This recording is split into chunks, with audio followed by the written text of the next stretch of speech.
Right, Sasha, it's recording, so whenever you're ready. Do you know what number you're doing?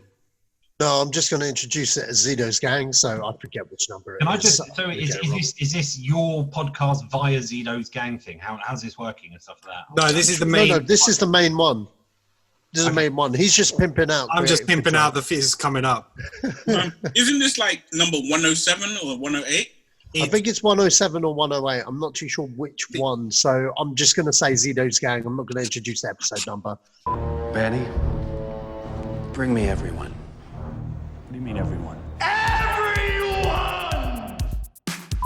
I have come here to chew bubblegum and kick ass. Barry Manilow know that you raid his wardrobe? Let me explain something to you. I am not Mr. Lebowski. You're Mr. Lebowski. I'm the dude. No one is to stone anyone until I blow this whistle. You can't fight in here. This is the war room. Surely you can't be serious. I am serious. And don't call me Shirley.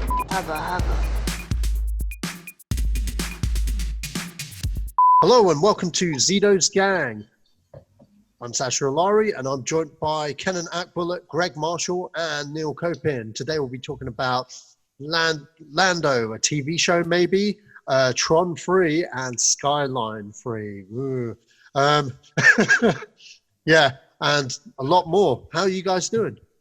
Good, thank you. Great, man, very good. Yeah, cool. We've got Greg back. See, I told you, Greg, we'd get you on more regular. Yeah, I've done quite a few now. I'm fairly regular. So. Yeah, he was pissed at me because he didn't make episode 100, and then he No. He's like, I've done more than one. I wasn't asked for the centenary. I could not make it. I wasn't asked for it, you bitch. Oh, sorry, man. I felt bad though. I actually did feel really bad because I was like, oh shit. As long as You did mention at the time, actually. I think you did mention at the time. Did I? Okay, yeah, there we go. As long as you cried. It's from the heart. It's from his heart. Yeah. All right, so first up, Solo 2. Well, there was loads of rumors and stuff about Solo 2 because it's like the highest, what was it? It was the highest viewed film on Disney Plus. Yeah. And Disney were like, apparently there was talks about a Solo 2. Turns out Ron Howard hasn't heard any rumors about it, but what has been circulating a little bit more stronger, Lando Calrissian, should he get his own Disney Plus show? What do you guys feel? I'd say yes, simply because right now I feel like now that the whole dust is settled, you know, the Skywalker saga is done and all of that, I think it's kind of becoming okay for people to like be comfortable with it saying, oh yeah, you know what, I liked Solo. But its release is always going to be the same thing. And everyone's, the biggest takeaway that people had from Solo was Lando, was Donald Glover playing Lando.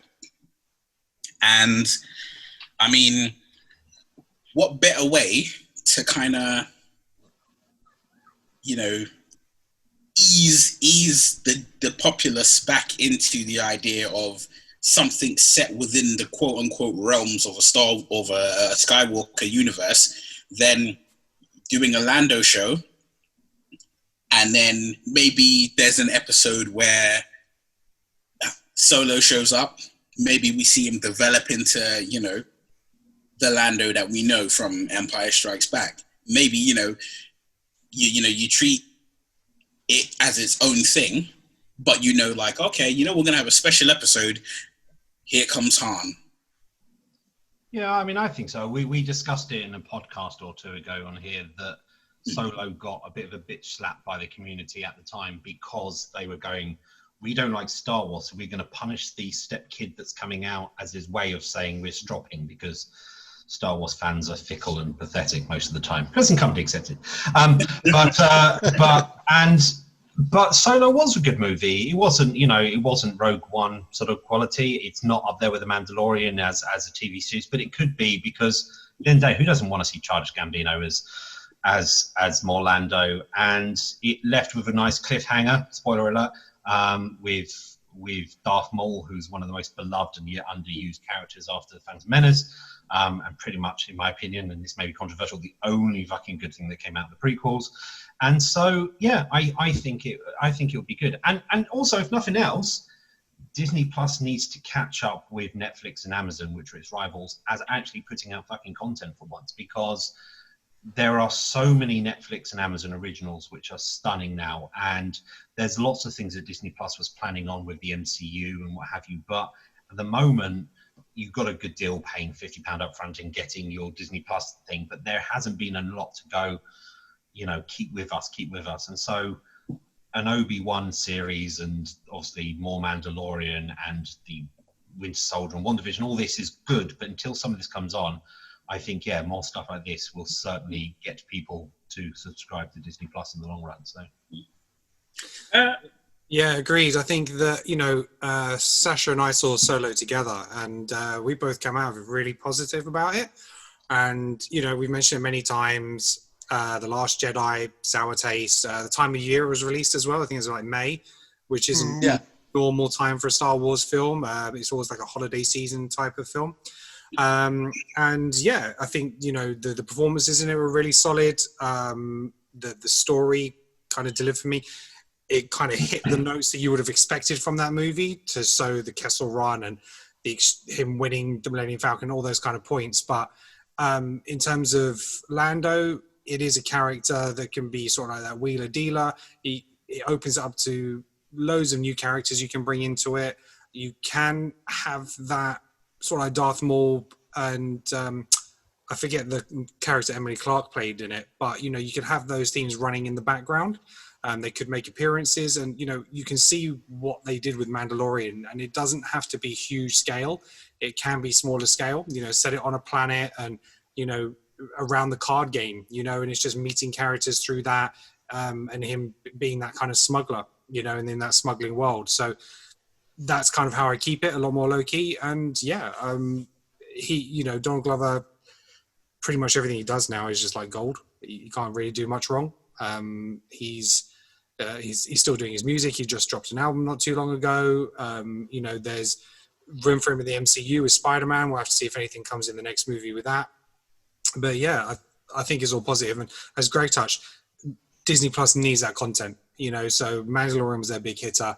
The MCU stuff, it's been delayed because of COVID. I think Captain America, Falcon, Winter Soldier was supposed to be out probably about August, September time, but that's been pushed back. WandaVision, Hawkeye hasn't started filming yet. So, and this is something they could probably push into production and it go through quite quickly. If you look at Mandalorian, how quickly they got season 2 in, Lando, if it's written and produced, they can get it out within a year and start releasing those episodes. And without anything else from Star Wars coming, you know, officially, you know, we know there's supposed to be a new trilogy coming, but there's no other movies I've got in terms of a slate yet, I don't believe. This is where they need to shift their focus at the moment and just try and win some of those fans back. Because again, a lot of people didn't like The Rise of Skywalker, and it's just like, this is what we can do. Maybe we need to keep it on a smaller scale.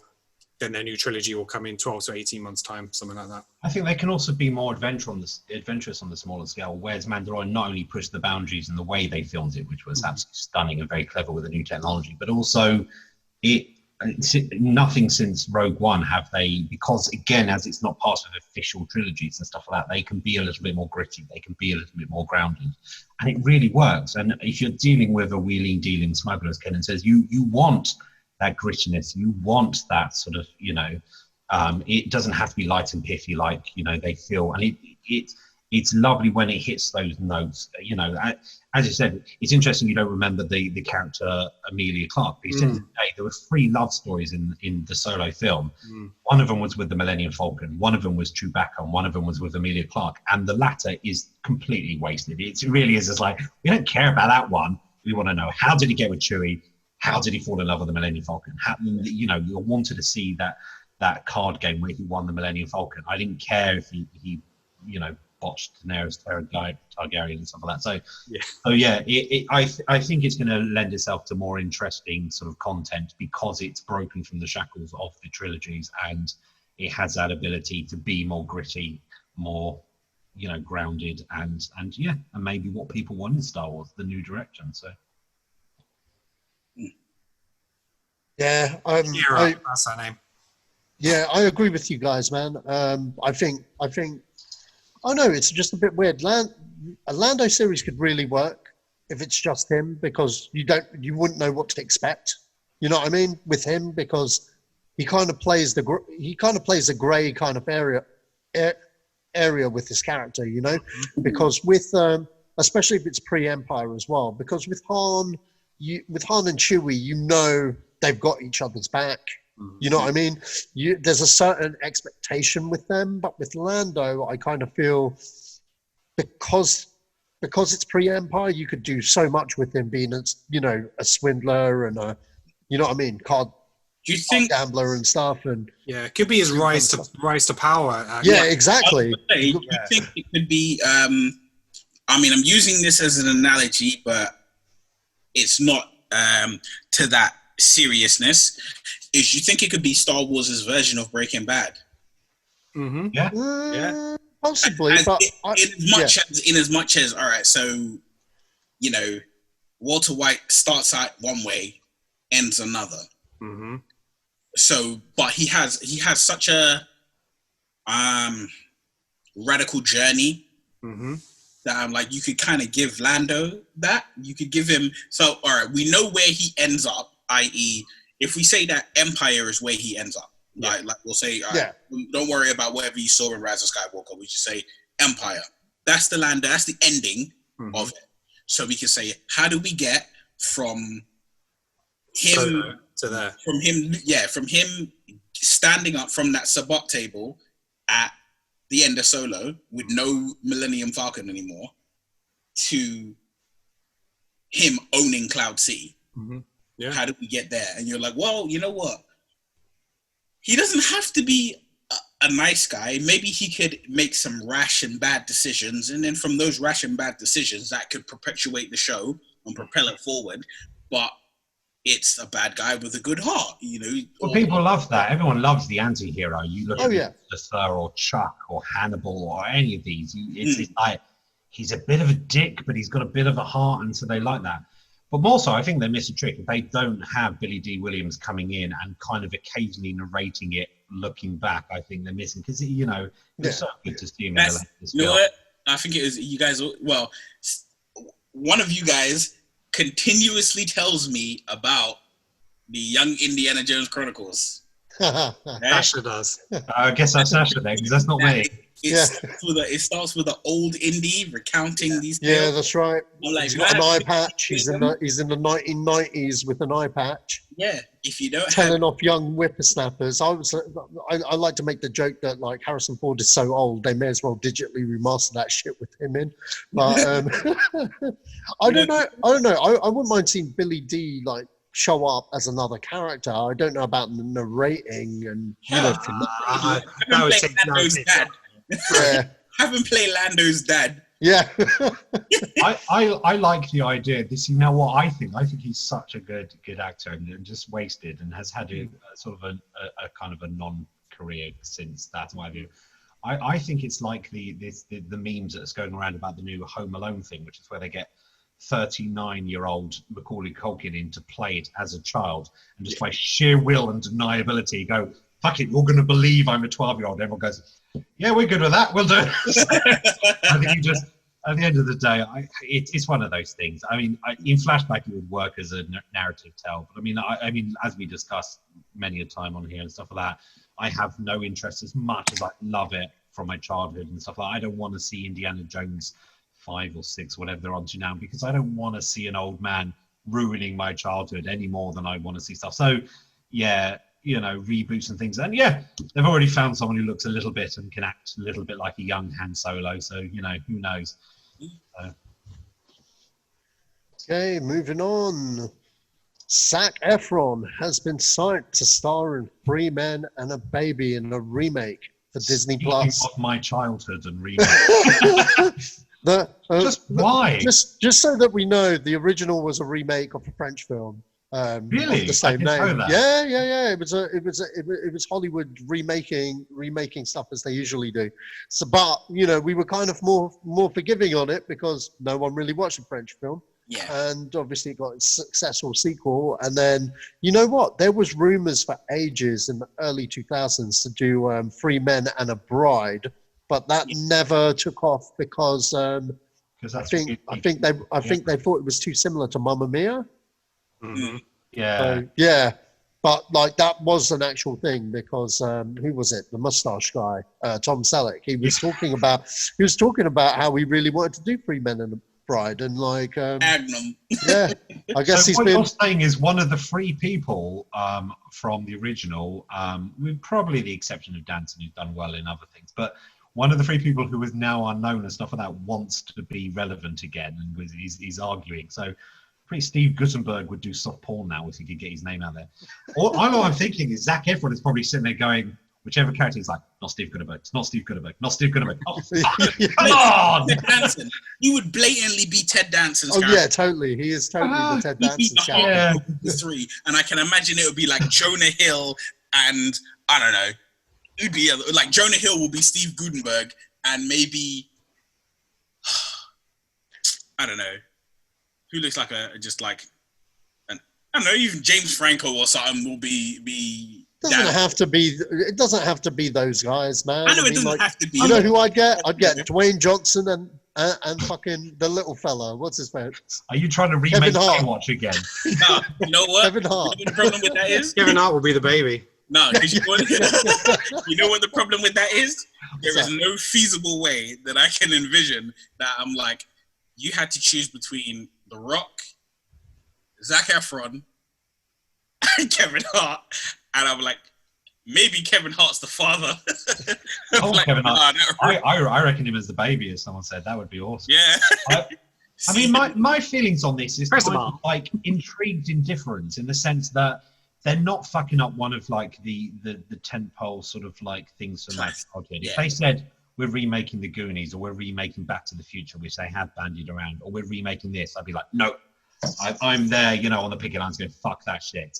Yeah. But I watched Three Men and a Baby and Three Men and a Little Lady, and I've watched them both a couple of times, and they were good, they were fun, they were 80s things. It's like, no one's really going to care. I don't think, I don't really care, but I don't think it needs to be remade. I don't know. I mean, it's just lack of ideas, though, isn't it? So, okay, So, who would you cast in the other two roles? Bearing in mind, it's going to be a Disney film. All right. So, okay. I told you my two. Okay. Well, if I was being like dead serious, who do we think Zac Efron's going to be? Because Steve Guttenberg, if I remember correctly, was a cartoonist of like a there was one. I think it was Ted Danson who was. Ted Danson was an actor. Who was like he was the ladies' man of the three. Yeah. Efron is definitely the ladies' man. Mm-hmm. I would say that I don't know. Maybe they're gonna cast someone who's like the odd one out to be the cartoonist. That's why I said Jonah Hill. It's someone who's like they're comedic. It's not that they're like hideously ugly or anything, but they're not the eye candy. Like clearly, Zac Efron is the eye candy. I mean, if you're going young, you can have like Jonah Hill or John. Yeah, not John Cena. I see. Someone of that age group, like someone who could. Because I think out of the three of them, they do all roughly look the same age. Obviously, Tom Selleck looks older than everybody because of that mustache right there. But generally, they were, from what I remember, they were all roughly supposed to be the same age. Mm-hmm. And that being the case, all right, for Disney, I mean, I'm sure that they could just grab some good. Some good funny men, but who kind of embody. We're so indifferent. We don't give a shit. I don't really care. You know what my problem is? You know what the problem is, right? I've seen it. Like I didn't know it was originally a remake of a French film, but I do remember watching the Bollywood remake of it, and I'm just like, it's not a classic film. It's not an Oscar-winning film. It's not the most. It's not gonna like. Resonate with it doesn't resonate with every culture and every time period, but it's the kind of thing where it's sometimes some things are better off either left alone or you do you go the route of, we're going to make a sequel all these years later. So maybe the sequel should have been Three Men and a Bride. And even though they were, I can imagine people were like, oh, it's too much like Mamma Mia. Look, fuck Mamma Mia, right? The people that watched Mamma Mia was either A, was the ABBA fans, or B, they was there because they watched the stage show, right? That's what their Mamma Mia joints was, right? The ones who didn't is Three Men and a Baby, Three Men and a Little Lady. I still remember, like being young enough watching that film and being like, I'm going to say, what a crock.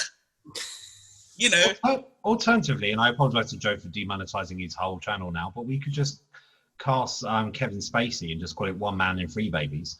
Too soon.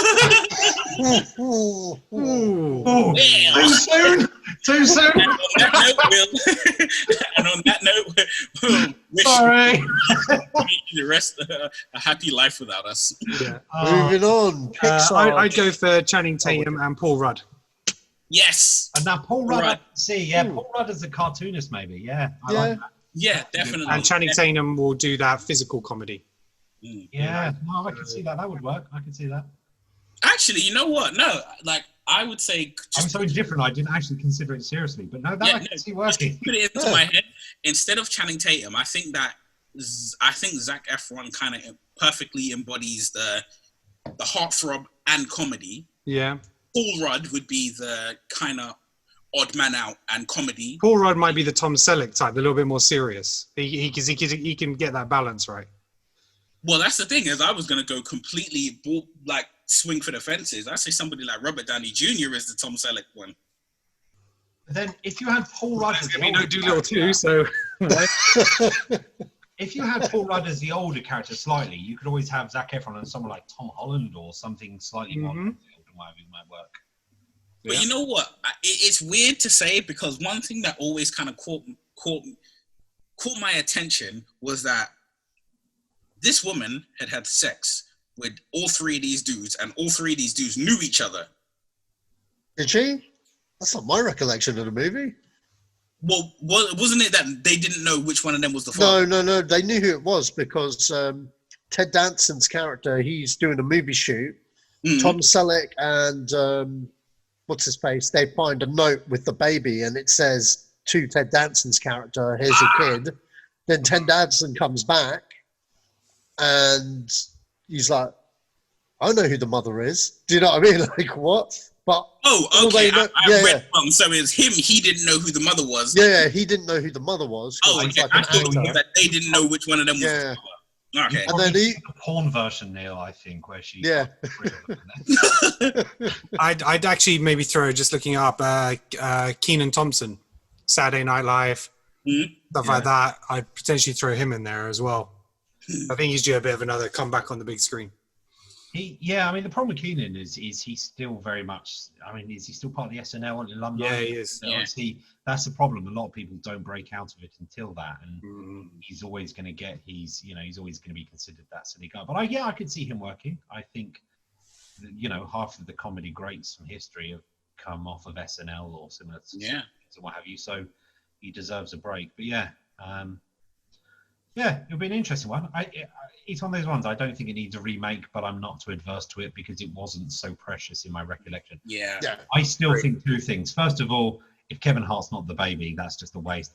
And secondly, the more important thing is if you remember back and what have you, was this pre-internet, or certainly pre, major social media days and stuff like that. It was the case of that everyone swore on their VHS version there was a ghost in Three Men and Babies. It turned out to be the Ted Danson cutout that was in the window. They don't make a little ghost cameo or someone just as a reference that begins. You know what? One of them needs that cutout. Just in there. If you haven't got a Zac Efron cutout or something, in the background, just to give that, and to make it ambiguous enough that it looks like it could be a ghost, so the adults can go, "Yes, well played, sir." Well, I know who I would have. Zac Efron. I either Paul Rudd or Robert Downey. As I said, I need someone as that older. Miles Teller.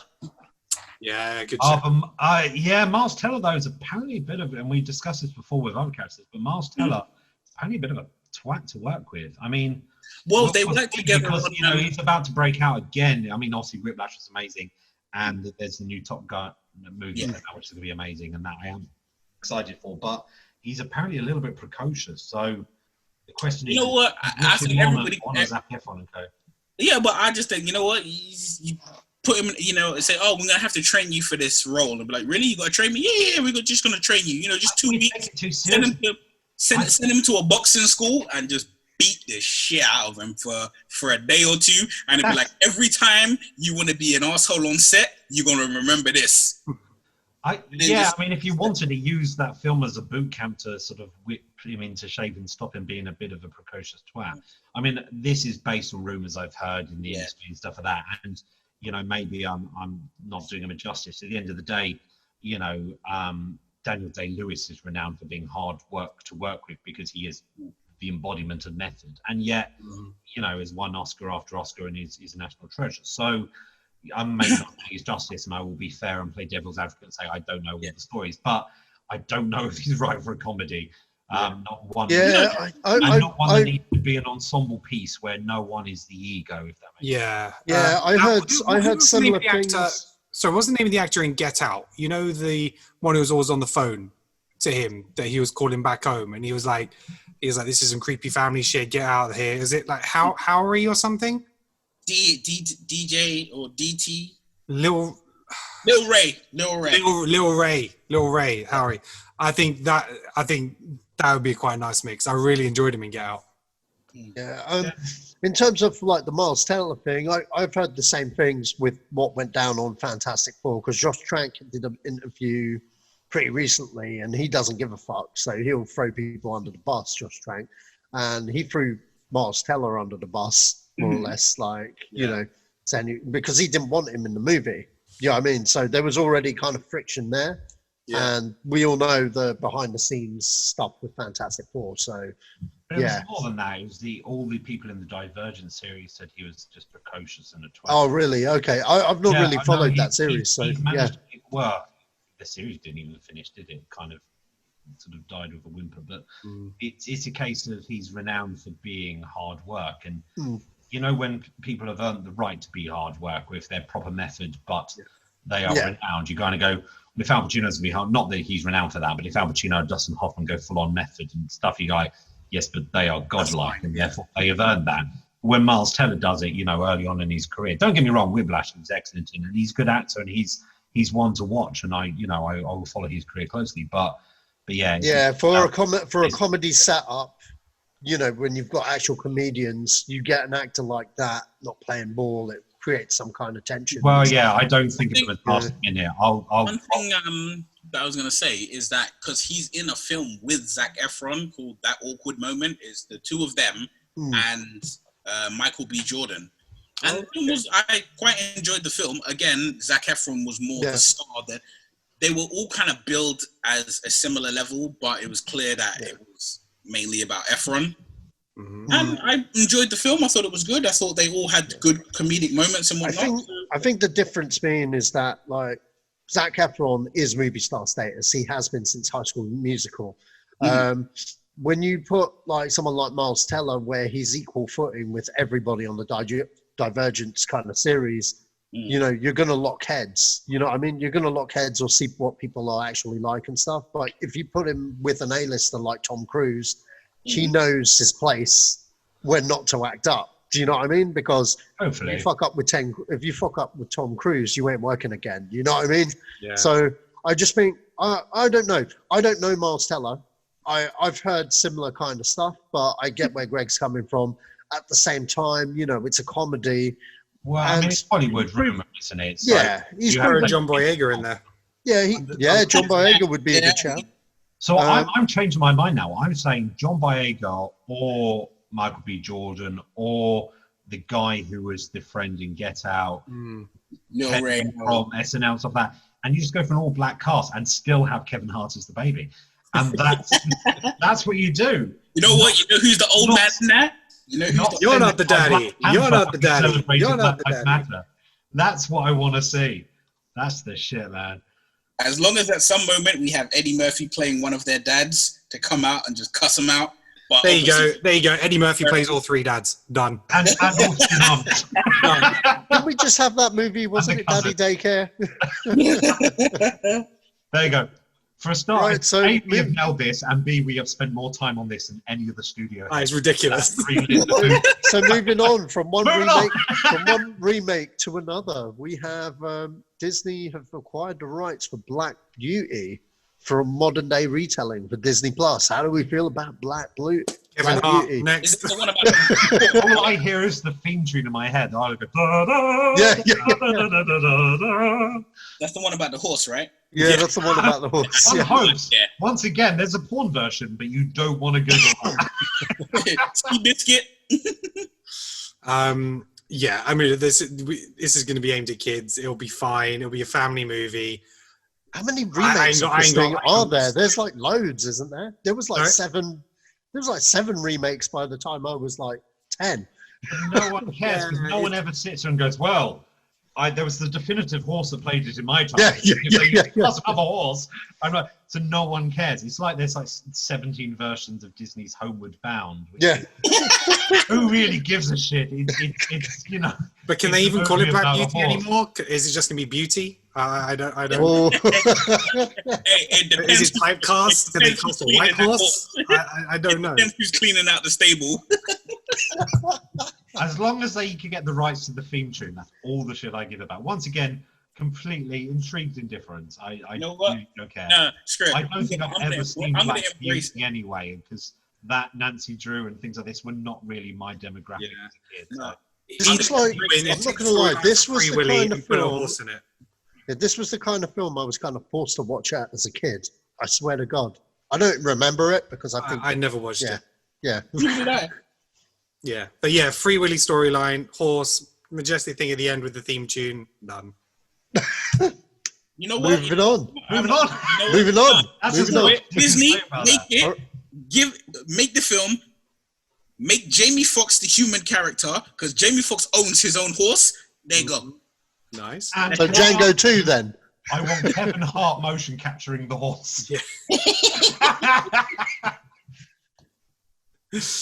Okay, so Pixar have announced their next film, Luca, which is a movie set on the Italian Riviera, directed by the guy that did that Pixar short with like the, what was it? There's a Pixar short with this kid, and he's with his granddad and his dad, and they're like sweeping the moon. Do you know the one I'm on about? Did you guys ever see it? Yeah, it rings a bell. They're like in a boat, and then the kid gets on the moon. It's weird. It does some Mario. It was an old one, wasn't it? It was. Yeah, it was quite a few years ago. I think that was with Brave. Yeah, I want to say so. It could have been Brave, but it's quite old. Well, the director of that short, it's his first Pixar like motion picture, and that's what we got. So I'm just having a little read now. So yeah, it's about a young boy growing up on the Italian Riviera who develops a close friendship one summer. Little does his friend know, however, that Luca is secretly a sea monster. Fair enough. Okay. I mean, the thing is, it's you know, you're in safe hands of Pixar. Pixar are going to make it. You know, there's going to be heart, and it's going to look visually stunning, and you know, there's going to be heart. I mean, with the exception of Cars and stuff like that, which is probably not really aimed at my demographic. There's not a bad Pixar movie. And going slightly off topic, but maybe you know, they need to start picking the brains of the people who have made some of these amazing shorts and this and that. Because at the end of the day, John Lasseter, as much as originally he seemed like the most chilled out 90s, you know, let's wander around on a Segway and have ice cream day sort of boss, has turned out to be a little bit touchy-feely and part of the Me Too movement. And no wonder people like Emma Thompson have spoken out and said, no, I'm not working with him and stuff. So they need to start mining the field of potentially safer and yet talented directors, even if it is of shorts. So I think they're going down the MCU route of going, well, let's take someone like Taika Waititi and give him one of our major things or so forth. And you know, and it's when you take a punt on someone like that, you get absolute magic. So I know nothing about this other than what you and Kenan have said, but it sounds that it's going to be a Pixar movie. It's going to be good. So I think we kind of take Pixar for granted a little bit now. You know, it's like, but at the same time, you don't get the buzz which you used to, because you know when the Pixar movie came out, I was like, oh my god, this is going to be it. And I think there's a little bit of a feeling where some of it is a little bit formulaic, but then there's some gems out there which I wasn't excited to see, but then when I saw, I was blown away. Like Coco. You know, Coco was great. Coco ended up being one of cinema. I never watched it. Downloaded it. Yeah, downloaded and watched it. I was like, blew away. It was awesome. Yeah. And yeah, I think sometimes where Pixar fail a little bit is in their marketing now,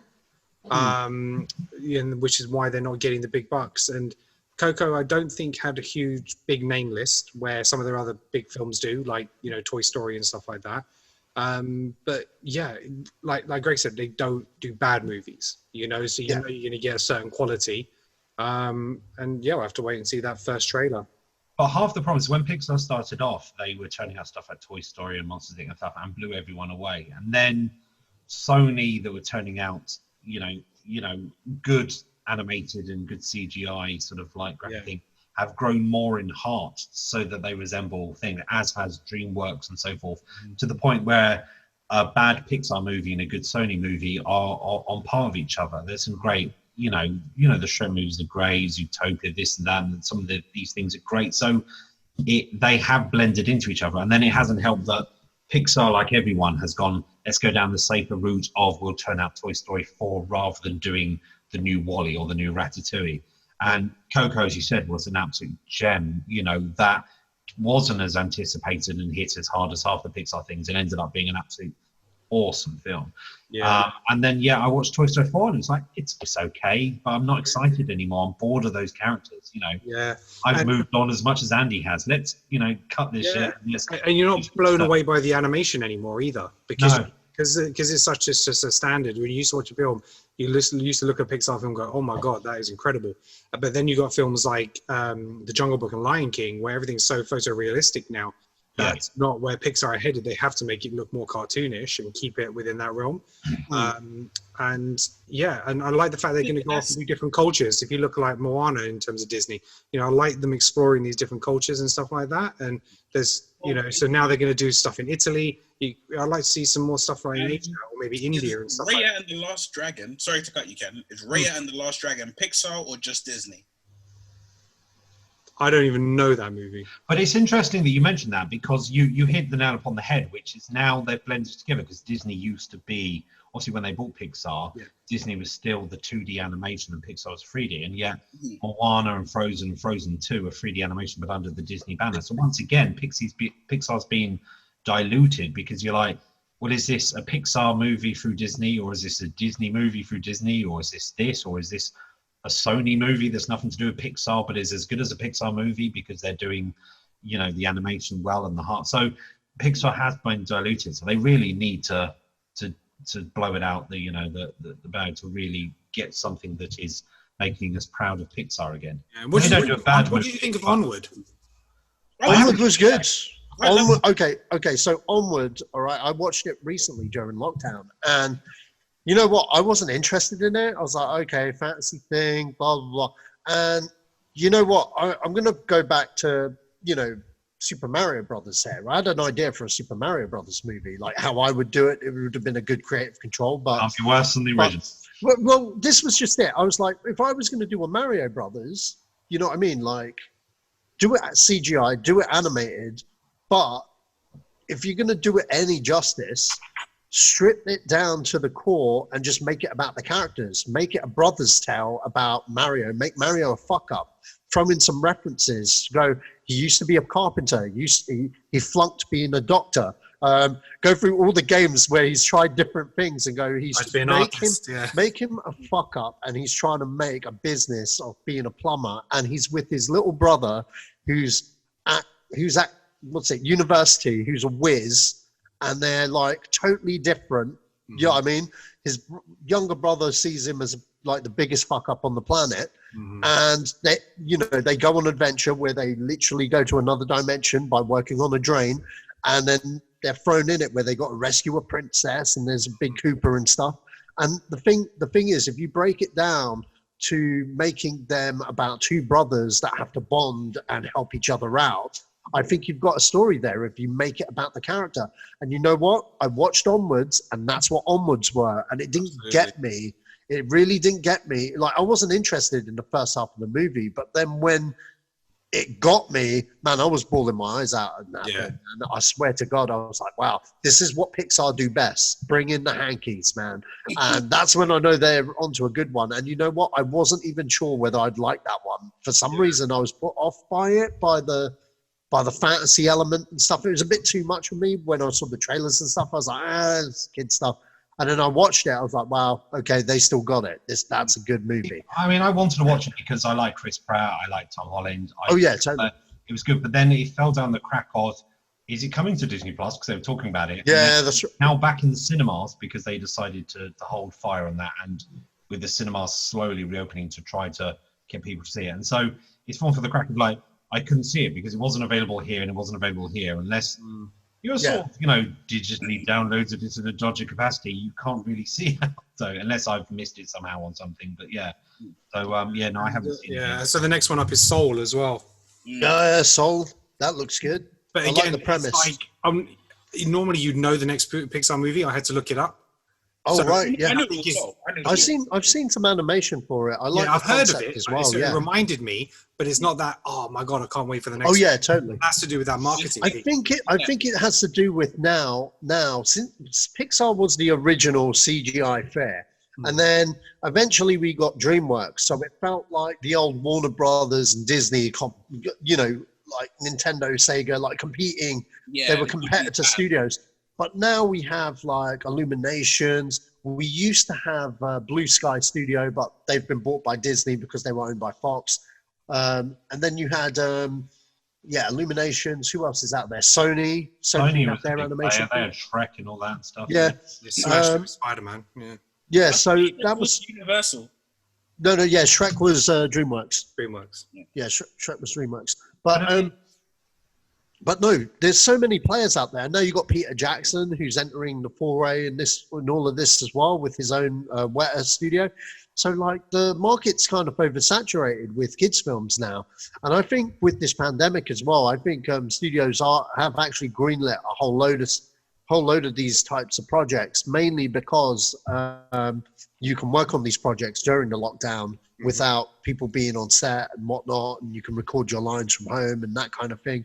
So, I mean, look what Trolls did. Trolls did. They released it at home. That was DreamWorks, I think, and yeah, that's right. That did huge money on demand. So but it has potentially caused the biggest split in the cinema history. Trolls is the one that's basically caused ABC Cinemas and Universal to basically say we refuse to work with. Yeah, it could be huge, and which will only push it more towards streaming and things like that. But I mean, I agree with Ken that that Pixar used to be a tour de force. Everything they did was anticipated and amazing, and then the technology has caught up with them, and now a Pixar movie is no different from a Disney movie, who is still owned by Disney, and so you just don't know. And it takes someone to do something different, be it old-fashioned, techniques of animation or whatever. I mean, the last animated film that I saw any buzz about that was akin to a Pixar movie 10, 15 years ago was something like Spider-Man Into the Spider-Verse, where people went, fucking hell, this is amazing. This is visually stunning. It's great storytelling. And there hasn't been a Pixar movie or anything that's done that for a long, long time, so. Yeah. I think, it could be totally off the mark with it, but I think it's sort of reached a point now that because it's like, okay, Disney owns Pixar, so whether it's a Disney movie or it's a Pixar movie, they blur the lines. Mm-hmm. But I think it's still, you kind of expect a certain standard, because, I mean, the Disney films that are coming out, so there is the Disney/Disney Pixar that's coming out is Soul, and there's Raya and the Last Dragon, which is like, it's, because what I kind of noticed Disney are doing, which I'm starting to think that Raya might actually be Disney and not Pixar, is they seem to be doing a thing of like each character, like they're really kind of going out of their way that it's like we're bringing in every culture. So it's like, okay, Moana, that's, you know, your Hawaiian, your Polynesian. Brave was, you know, Scottish.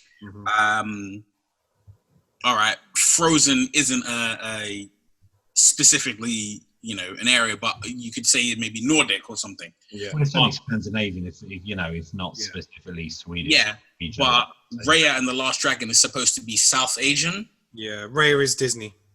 Oh, it's just Disney. Cool, right? But they, you know, it's, and I think what they're doing is they're seemingly going out of their way to make the world smaller. Like, okay, we're going to make a film and we cover this region of the world. We're going to make a film and cover this region of the world. Like, I really don't doubt that at some point we're going to see a Disney thing, a Disney movie set in Jamaica or somewhere like that. Well, they've already done that. I introduced Bastian don't count. Via Disney Plus, I introduced my daughter to Cool Runnings the other day. He's a kid who loves 80s movies with me. Hadn't seen this one, like, that's it. You're going to learn where Kiss the Egg comes from. And she's like, what?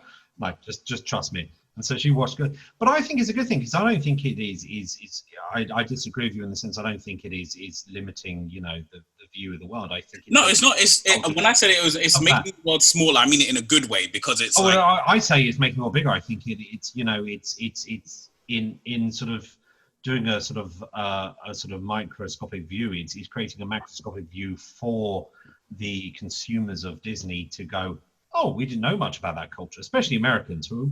Yeah. Sorry for any American viewers or listeners here, but a little bit sort of blinkered and sort of like self-important when it comes to things. They're going, oh yeah, there is this and stuff like that. And yet Americans love Frozen, and as everyone does and what have you. And Moana was amazing. Coco was great in going, well, look, let's look at American culture and this and that.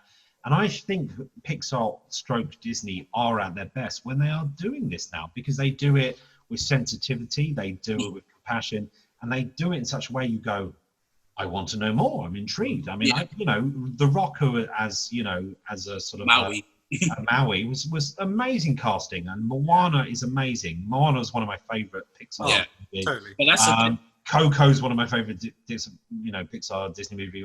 So Moana is actually Disney. So it's not, and that's what I'm saying. It's and this is what I use them as an interchangeable phrase only because. You don't know, so I'm saying is it used to be 2D, 3D. We have our 3D animation studio and stuff, and then it's like now they all go 3D to the point where, I mean, I think I showed you the Free Guy trailer last time, which is even going from the studio that brought you Lion King and Jungle Book and this and that twice, in the sense that everything is being remade now in modern sort of CGI and stuff like that. So. Yeah, the lines are being blurred and they're interchangeable. But doing a little search, the next one for Disney is the one and only Ivan. So it's back to the animals. So it's a like gorilla and elephant story. It's got Bryan Cranston, Angelina Jolie, Sam Rockwell, Danny DeVito, Helen Mirren. So it's got the names on that one. I'll watch it for the casting alone. That's an amazing cast. I'd watch that. But yeah. Okay, so going to keep it Disney themed. Tom Hanks is set to play Geppetto in Disney's live-action Pinocchio. I would watch Tom Hanks in anything. I love the guy. He's awesome. Yeah. And I think that's great casting. Yeah. Awesome casting. Yeah. I think Tom Hanks is brilliant in everything, but I kind of feel like just remembering what Geppetto looks like. I don't know. I feel like you know how old he doesn't look like he does in Big anymore. You know that, right? do you know when I think of like a live action version of Geppetto, do you know who I think of? You guys have all seen The Incredible Hulk, the Ed Norton, right?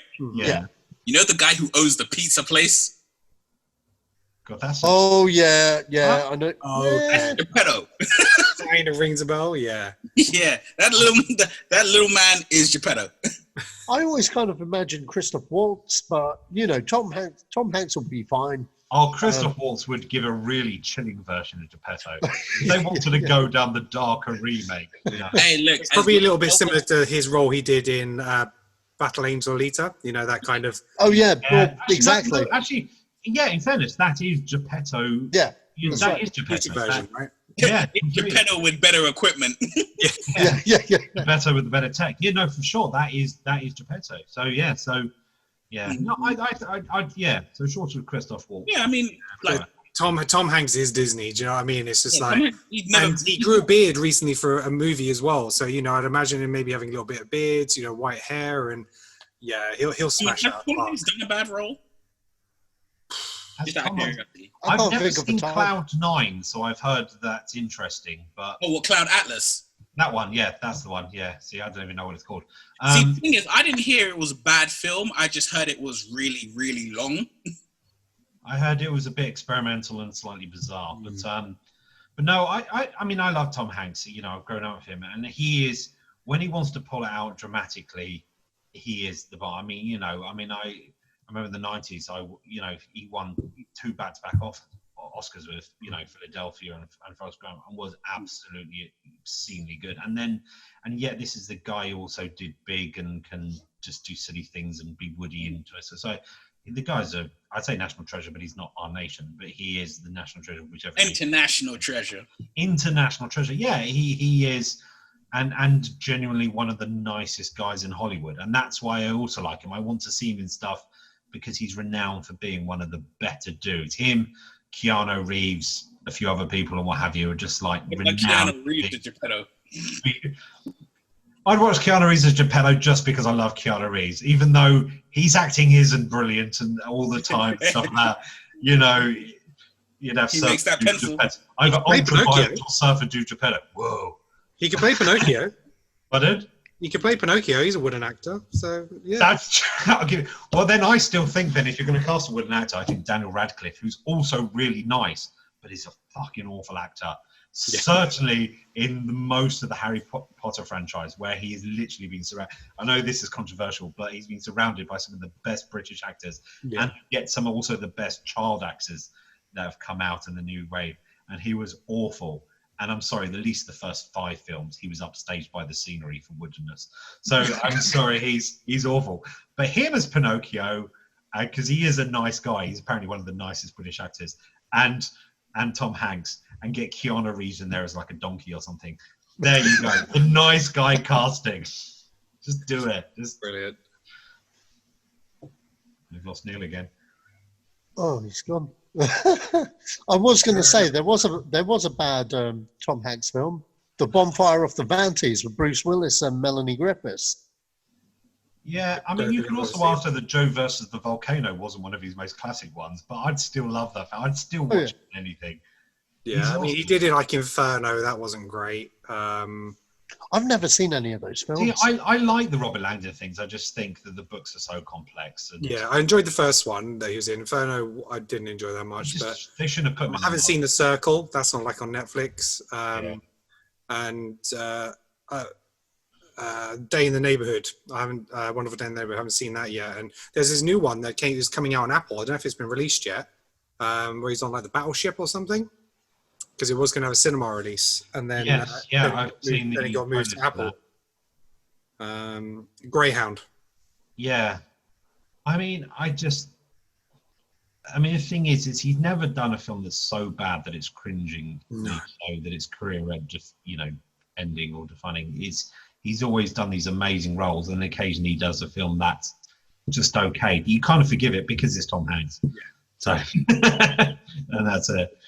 Okay, so next up, The Honest Thief trailer. Liam Neeson returns.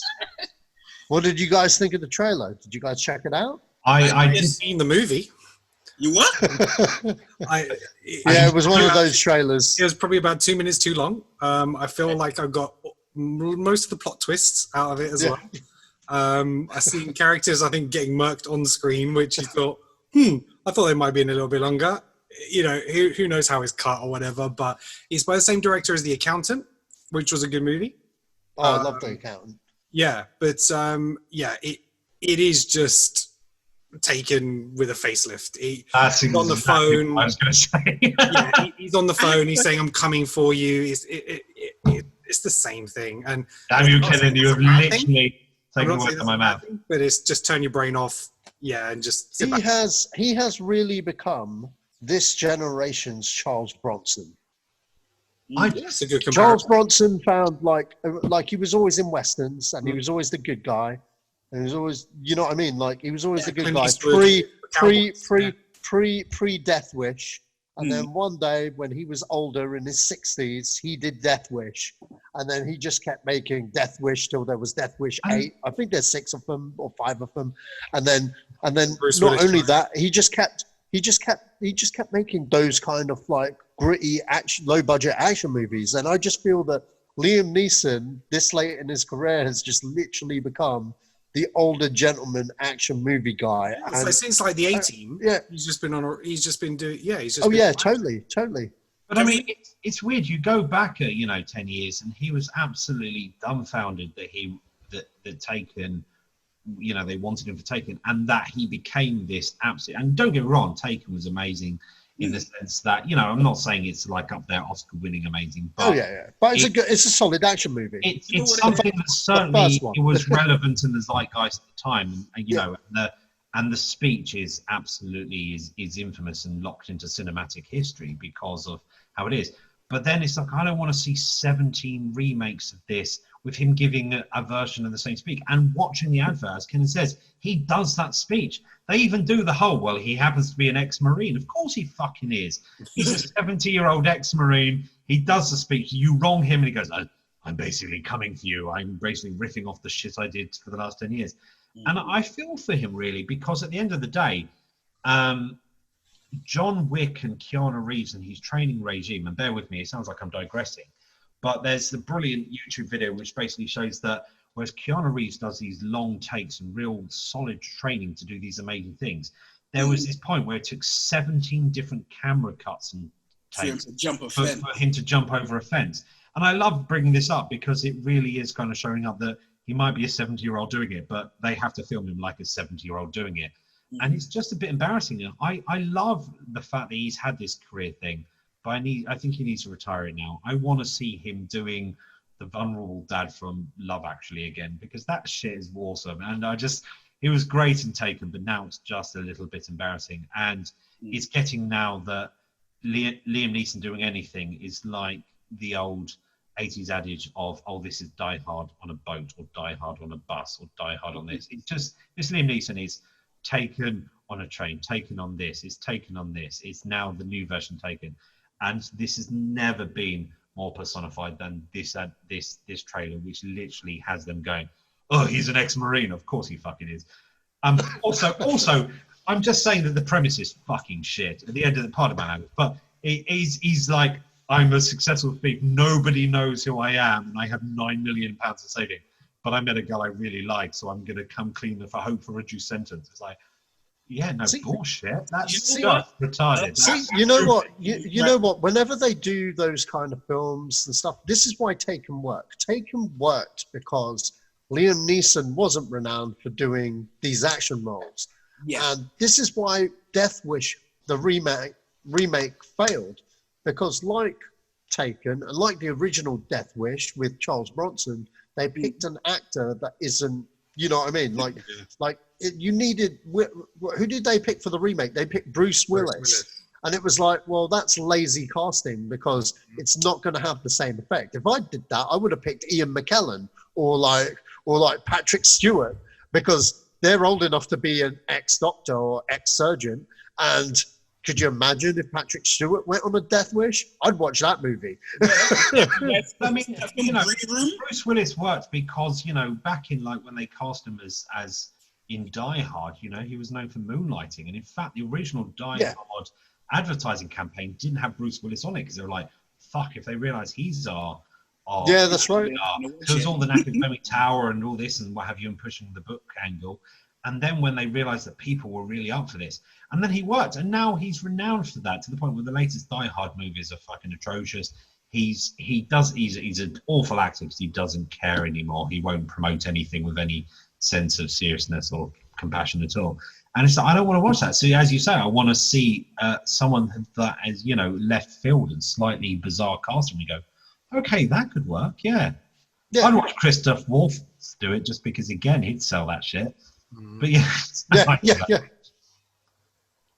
No, agreed. You know who I want to see in them kind of films nowadays? Right? Just straight out the park.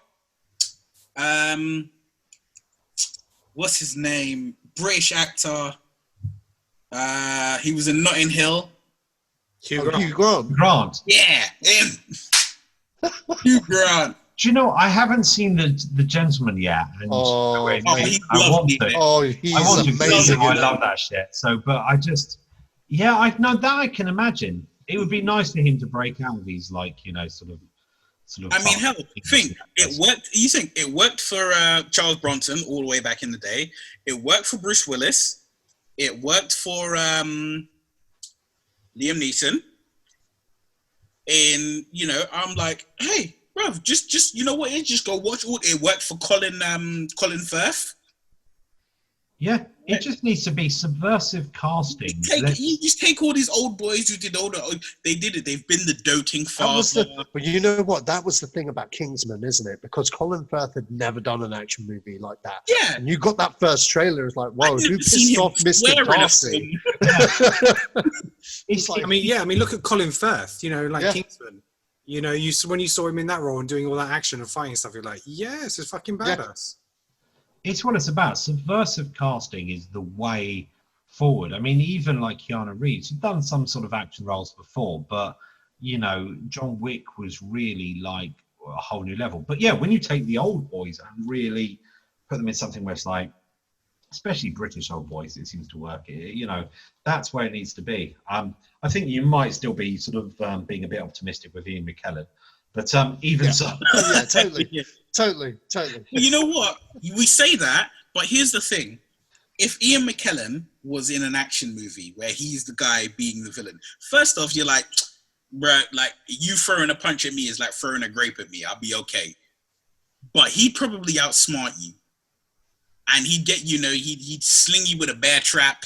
He'd poison you with some kind of, you know, if he's a doctor, he'll inject you with something that makes you go numb from I think we're like making our own like paint by numbers action movie here. It's a little bit like Red, isn't it? You know, with all the retirees. Yeah. Well, like Helen Mirren and John Malkovich and stuff. There you go, John Malkovich for the win. I'll watch him in anything. Yeah. Yeah, it needs. I mean, the bottom line is, it comes down to, I think we all agree, subversive casting where it needs to be. You know, Bruce Willis was at its best when he was that comedy actor from Moonlighting, and then he was this unlikely action hero.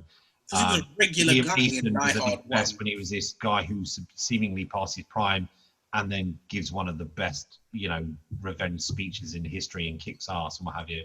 But once they've done it for 10 years after that, and that's become their new sort of career trajectory, it's just boring. And yeah, Honest Thief just looks paint by numbers, Liam Neeson shite, basically. The one that would kill me if they recast that into like that Taken fashion would be like Martin Freeman or something like that. That'd just be fucking amazing. It's be like 5-1 or something. I want to see that. I couldn't believe it because I literally watched Black Panther again today, and I'm like, yeah, you did all right with that gun in your hand, man. Yeah, you know. I've seen worse. I mean, he was great in Sherlock, and he's a great actor in this and that, but you don't see him as like an A-list movie star kicking ass, you know, as like the above the banner sort of like A-list movie. But yeah, I don't know. But again, subversive casting, he might end up being the best thing. Certainly better than Liam Neeson still doing it. So I want to see Liam Neeson go back to actual acting and proper roles and things like that. So yeah, he's actually in the film. I've trained Batman. I've trained Obi-Wan. I can do what I want now. Yeah. Well, that was just it. He was like go-to trainer guy. He was go-to trainer guy, and then in the early 2000s, he just kept dying in everything. Like The Haunting, dead. Batman Begins, dead. Phantom Menace, dead. Sean Bean's going, oi. Yeah. My career path. Stop it, okay? I'm the old British guy who dies. At his house for one time, and he was like, if they say you die in it, you turning it down. And then he was like, what about this script named Taken? You better take it. Yeah. So I tell you what though, there's a guy I'd watch in that. Is Sean Bean, because bizarrely, for a start, anything that he survives in would actually be a breath of fresh air. Secondly, he's getting old now and is he's past his prime. He survived Jupiter's fallen. He's British and for the win. And yeah, he's not. You don't see him as always the action hero. He's often the bad guy. He's often the villain and things like that. But as a good guy, that survives. be as old and plays as against character, it might actually be good. So I say Sean Bean would be the new. Pierce Brosnan could probably still do it. Ah, yeah. I enjoyed him in the Netflix Eurovision thing. He was hilarious. I haven't watched that yet. It's actually very good, and I shouldn't like it because at the end of the day, it's about Eurovision. It's atrocious, but surprisingly, it's got heart, and I think Will Ferrell. And again, this is one of those very controversial things, especially amongst this group, because I sit there and argue every single time that Quentin Tarantino I blow hot and cold for me. And Will Ferrell's one of the people who's either Anchorman genius or some other shit where I just go, this is atrocious. And he's actually quite good at it, but everyone else is better, including, once again, British actor Dan Stevens, who steals the show as this Russian guy who's absolutely awesome. Well, funny you should mention this, Greg. Liam Neeson actually has a film out on the 7th of August in the USA. It's coming out at some point this year, called Made in Italy. And it's a low-budget film about a guy, about a guy traveling from London to Italy with his estranged son. He's trying to sell a house that he inherited from his late wife. It's more character-based, it's more drama and stuff. So, yeah, he's still doing those roles. It's just he keeps getting offered like all these taken action movie stuff.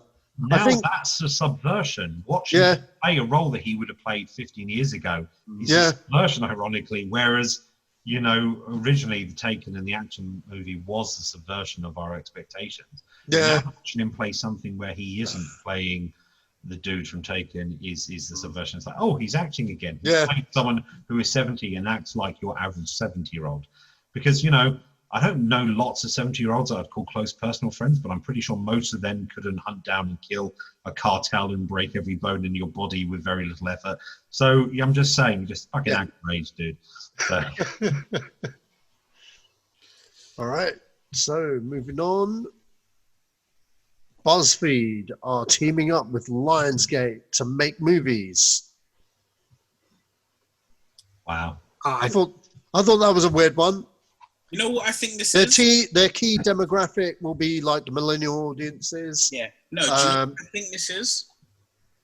So I recently saw, or was told or read, that I think there was a thread on Twitter. I think it was a Twitter thread, and it's becoming a film. It was about like a stripper or a prostitute who went on like a road trip with a pimp and another prostitute, and they got into some madness. And a film studio bought the rights to this Twitter feed, this Twitter thread of a story. They bought the rights to it, and they're making a film of it. And I think I'm not on Twitter, but having many friends who are on Twitter, who, they tell you about all the stories that come out on Twitter. And I think, well, Twitter is just one platform. BuzzFeed is another platform that you get stories and you get, the BuzzFeed top 10 list and all that. And I think it's not really a shot in the dark. It's sort of like a road that a lot of film studios or a lot of people will take, of you have all of this interesting mad shit that you'll wind up being told on social media, on some form of social media. And it's just like, well, if we had a film studio tied to this particular platform, we could literally just churn out original content, because here's this crazy story that somebody heard 2 years ago. Let's make a film of it.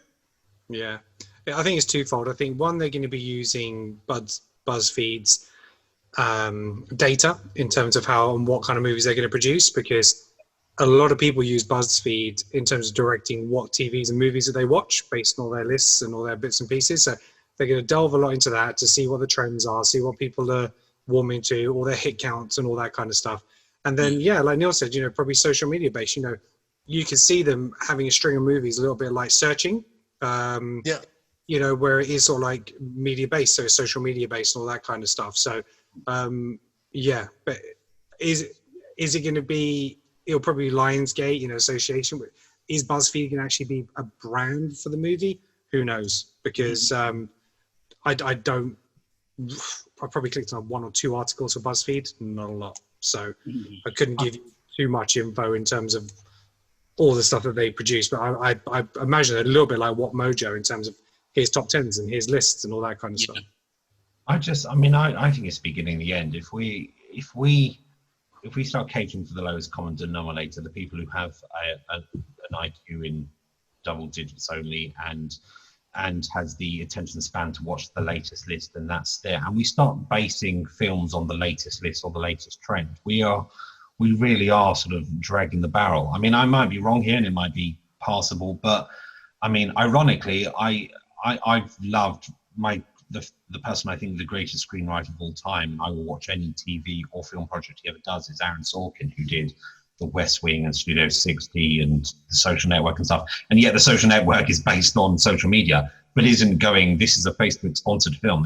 We are going to be quite brutal about the laws for Facebook, but more importantly, he's brilliantly written, and he doesn't ever go, let's take the thickest person in the room and explain with exposition and boring thing. He writes dialogue, which is just like poetry. But then, yeah, I've got a weird hard on for the dude. I think he's absolutely a genius. And yet this sounds like the complete opposite, where it's going to be a script written basically in text talk and emojis, and it's going to be designed for the person who liked this one news stories at this particular period of time.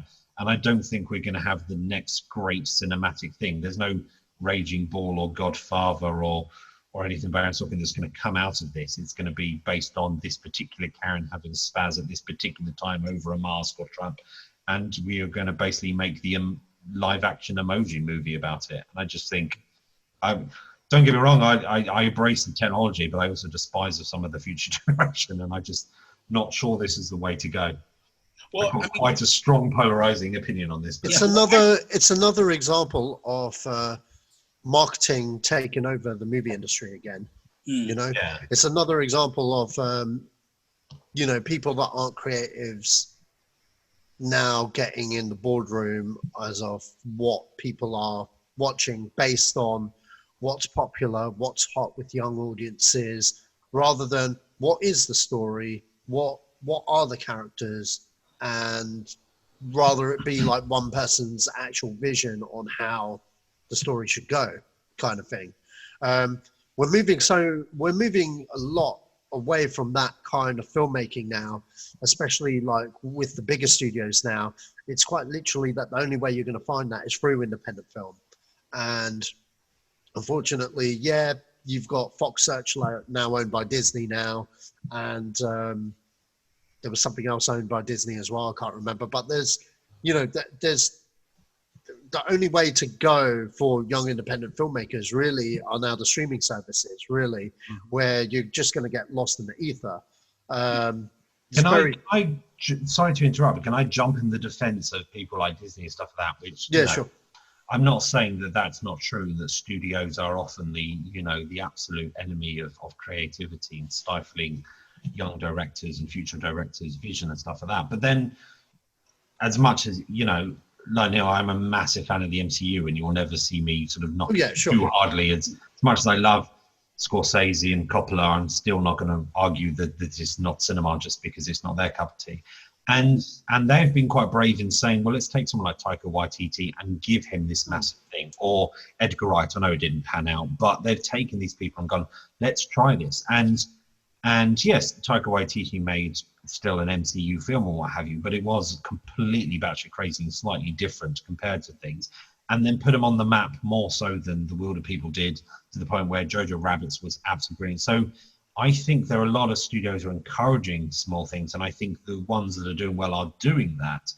But yeah, I do also agree that by always being big studio and group committee sort of thing, you're never going to get the new Tarantino or the new Scorsese or the new person who really mixes up the thing as such. So I think the differences with Marvel is still very much a committee. The differences with Marvel is they look after the brand. You know what I mean? They look after, and the cool thing about Marvel is they look after their brand and their characters, and most importantly, they know their brand and they know their characters. You know what I mean? Unlike other studios, that you don't get the amount of attention to detail you know, and care for the characters than you do from a Marvel movie, you know. But in saying that, you know, those filmmakers have to abide by a certain checklist. You know what I mean? There is a sense of creativity, etc., that they could go down, but then you get people like Patty Jenkins that had to quit Thor 2 because, you know, she didn't get it.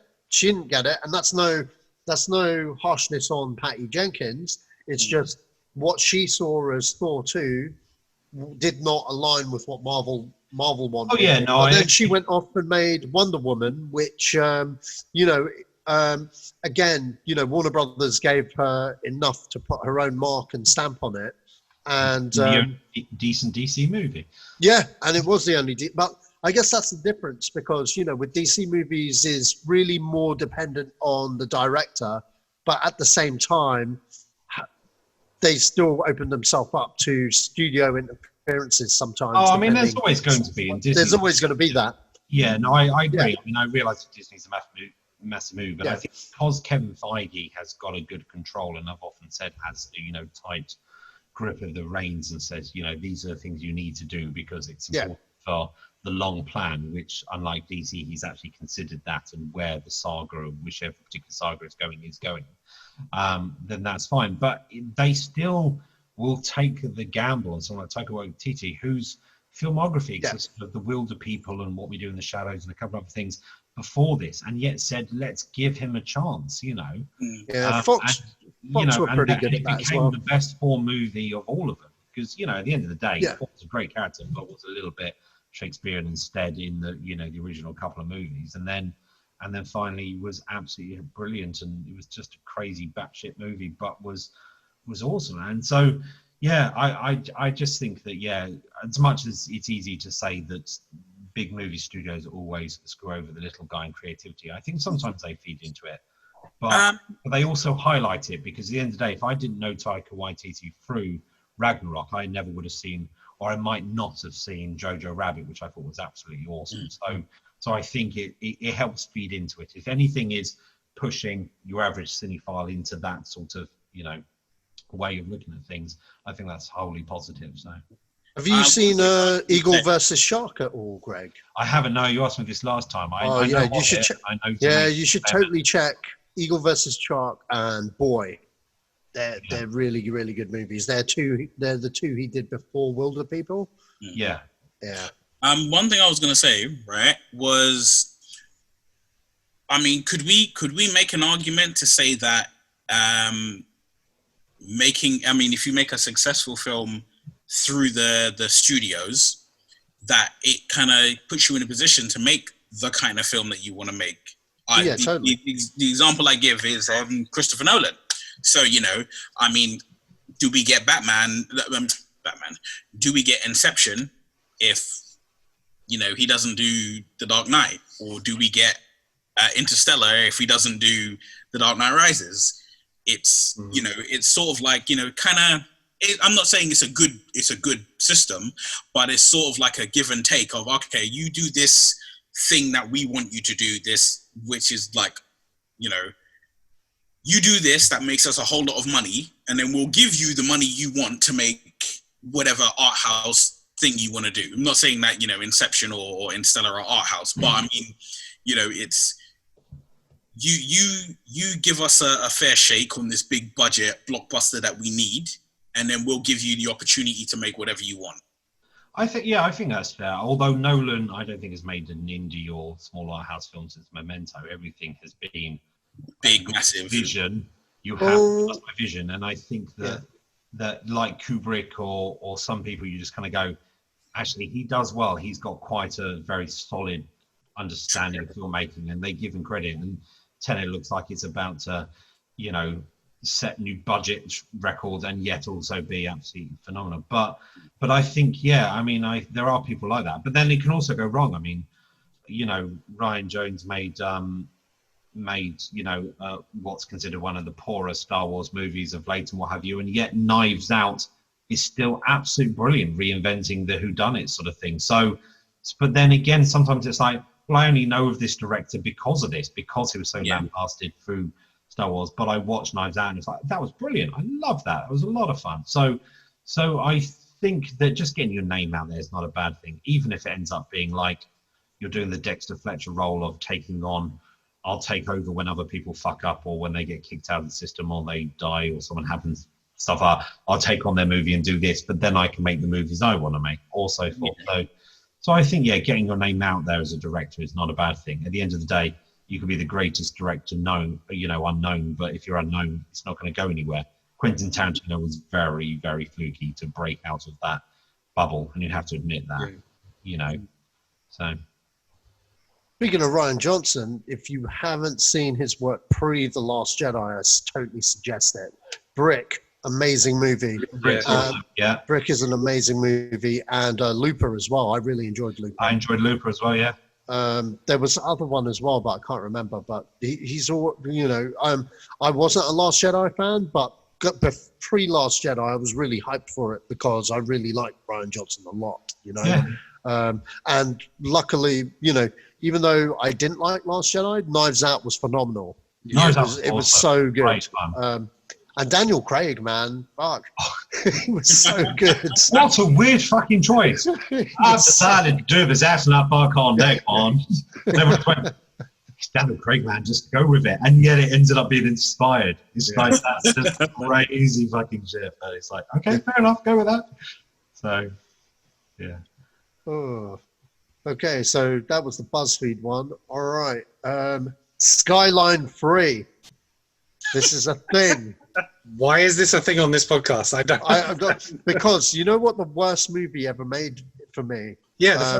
That might have changed. That might have changed like last Christmas, but I'm not going to go into that. But before that, there was Skyline. Man, the most boringest alien invasion movie I ever saw in my life.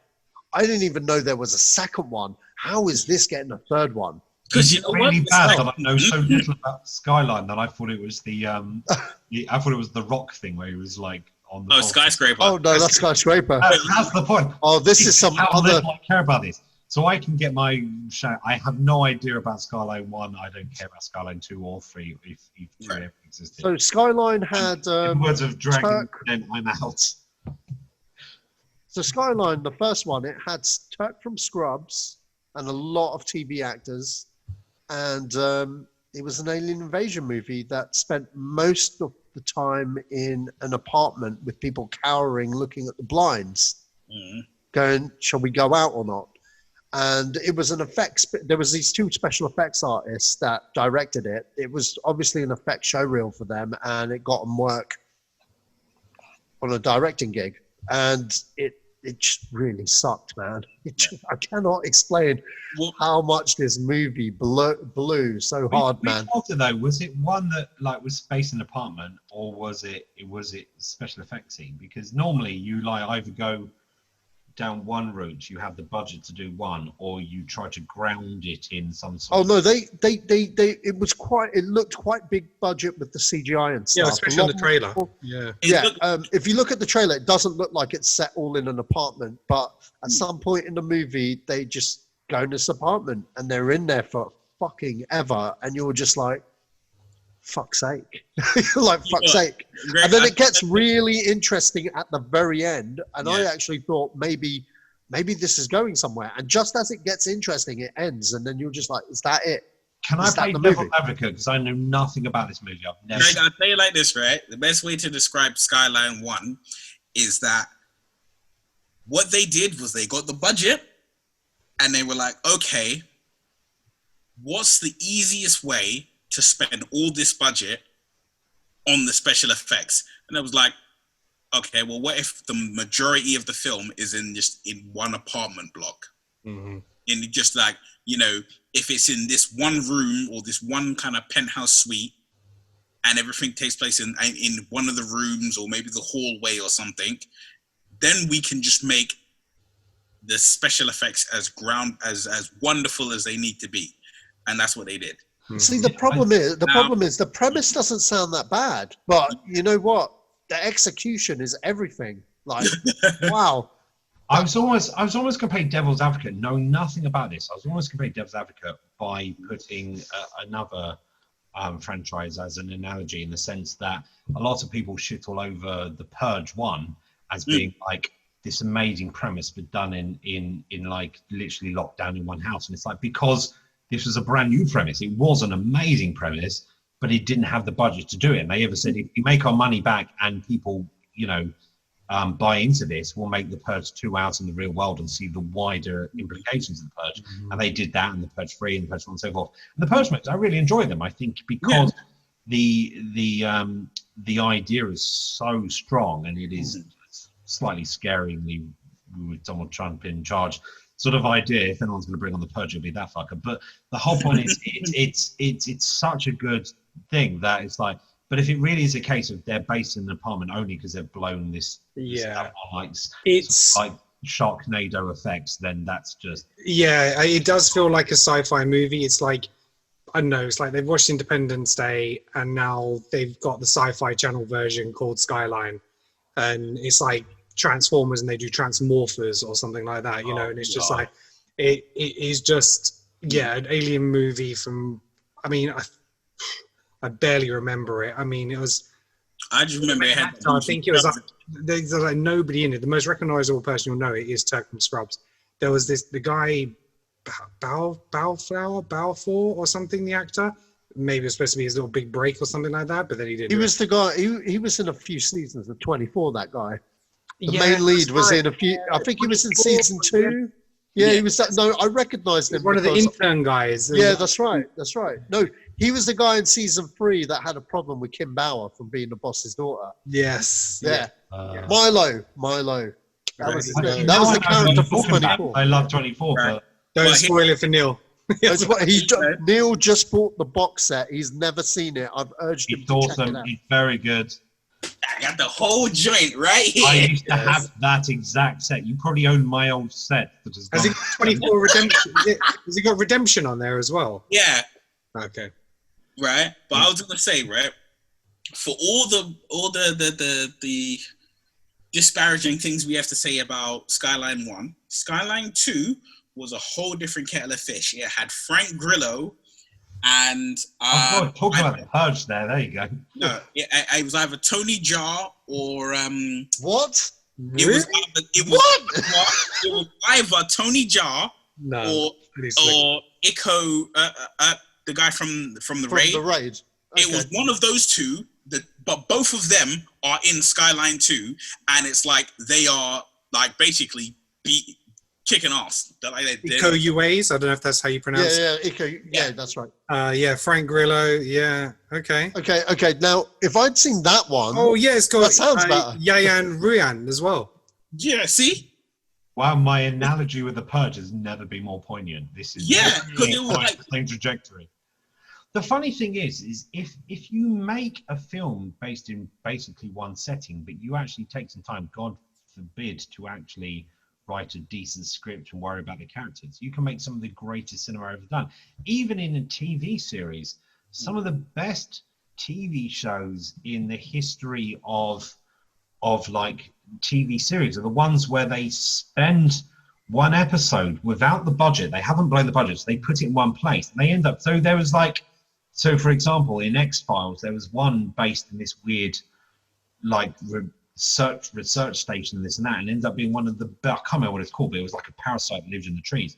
And it was basically like The Thing, in the sense that there was that real tension of like, who the fuck could be this person? Who could be the bad thing? And it was like, some of the best TV series and some of the best films have been based in one place. I mean, if you think of Get Out as, you know, a modern horror landmark and things like that, it's based in one place. Or, you know, Midsummer or whatever. You know, you don't have to have this big budget. You can actually spend some time, God forbid, on story and setting and what have you, and not blow the budget on. Because I think, I think what's important is, it sounds wild, but I feel like world building is important. And I think people, when they want to make more than one film on a particular story, they forget about world building. So, you know, you said it perfectly with The Purge. The thing was, the Purge, the movie itself, is set in a house. We're in a whole house. Mm-hmm. We're with this family. as crazy as it sounds, the family is not important. I was invested in the family because Ethan Hawke is the dad, but you're with a family during this night, and all you know about this night is crime is legal. You don't know how and why this happened. You don't you get a tiny little bit of thing of the new founding fathers, but you get no real exposition. You don't know what the world government is like. You don't know what the world is like. All you know is that in America, this one night of the year, all crime is legal from sundown to sunup, right?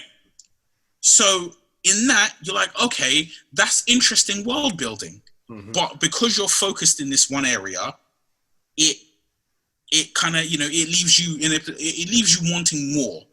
But then the director always said, we couldn't afford to do more, but if we, we do it.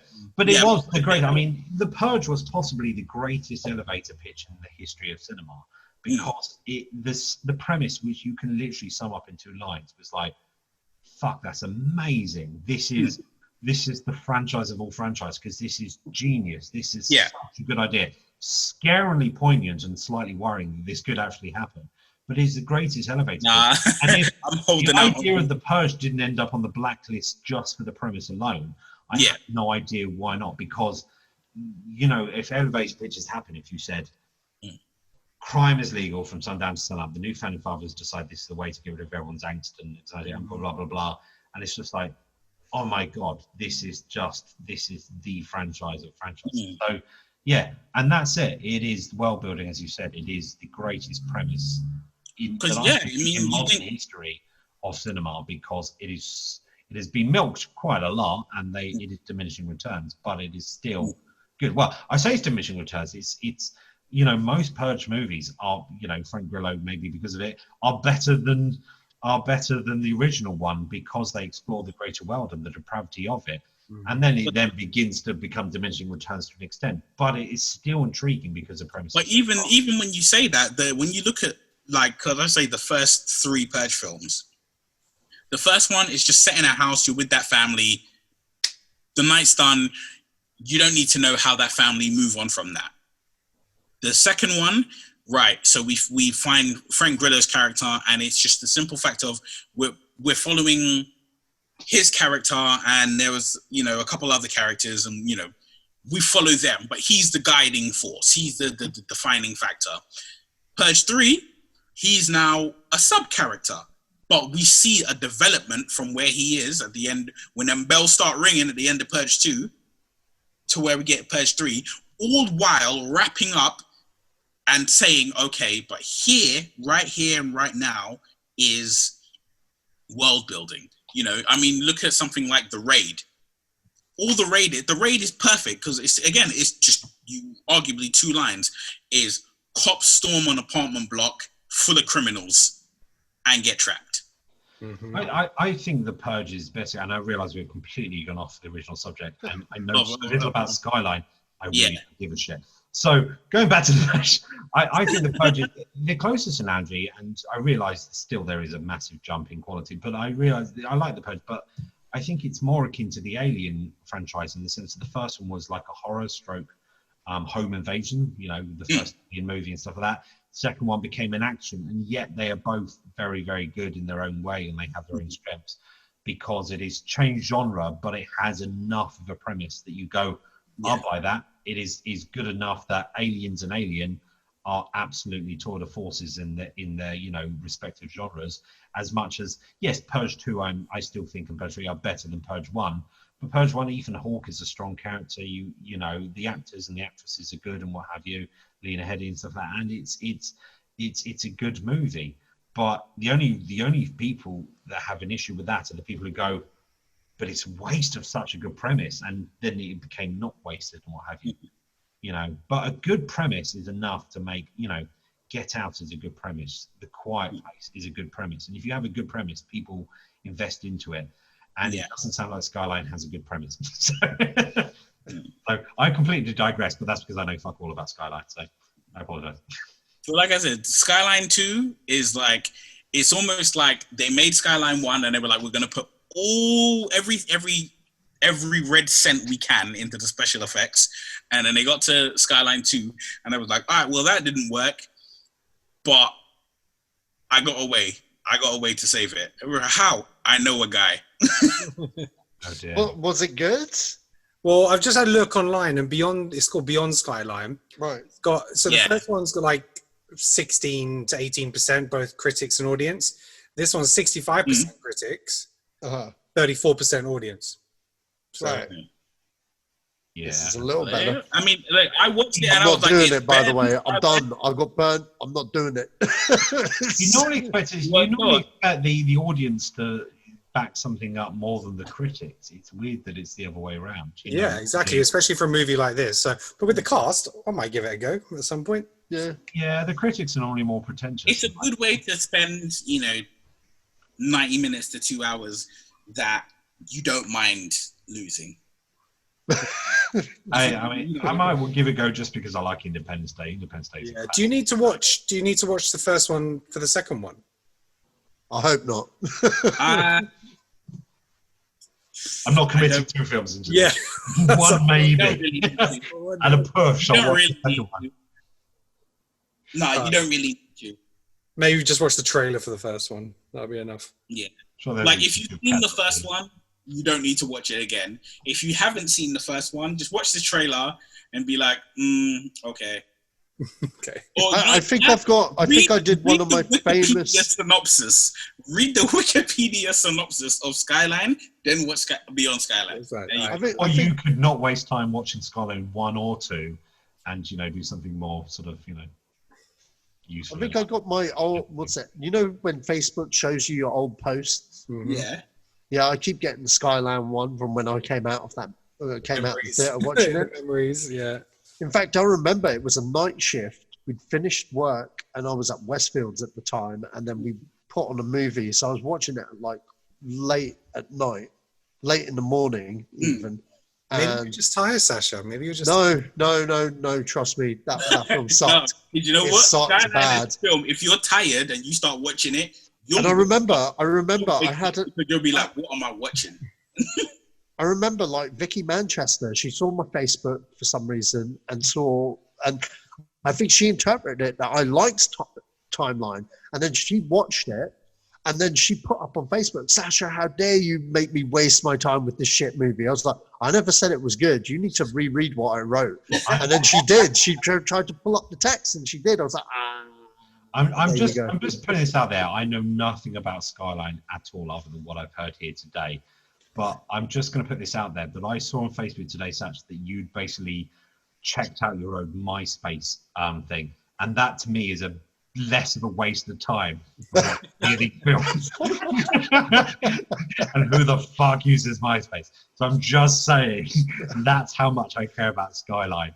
That I'd probably try to sort of like reinvigorate MySpace than moving along. Good, thank God.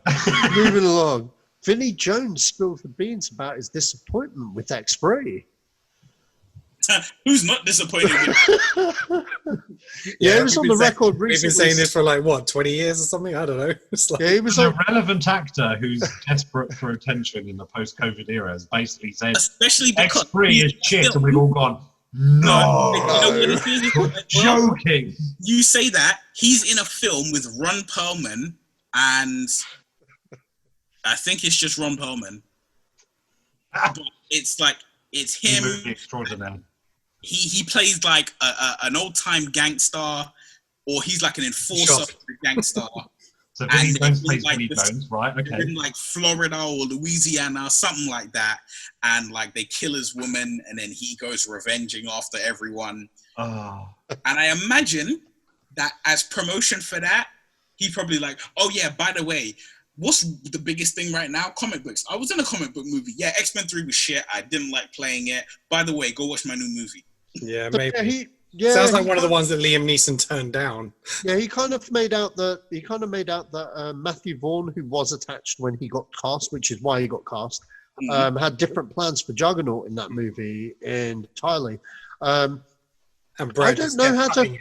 I don't know how to feel about that, because I really do feel that X3 was X3 because Matthew Vaughn bailed out because they wouldn't give him time to develop a story. So Right. maybe he did have the time to do it because he wanted to bring on Jane Goldman, Jonathan Ross's wife, which is a frequent collaborator, to come on board and rewrite the script. Yeah, the studio had a deadline, and they had a deadline, and they were like, "No, you've got to use the script we got."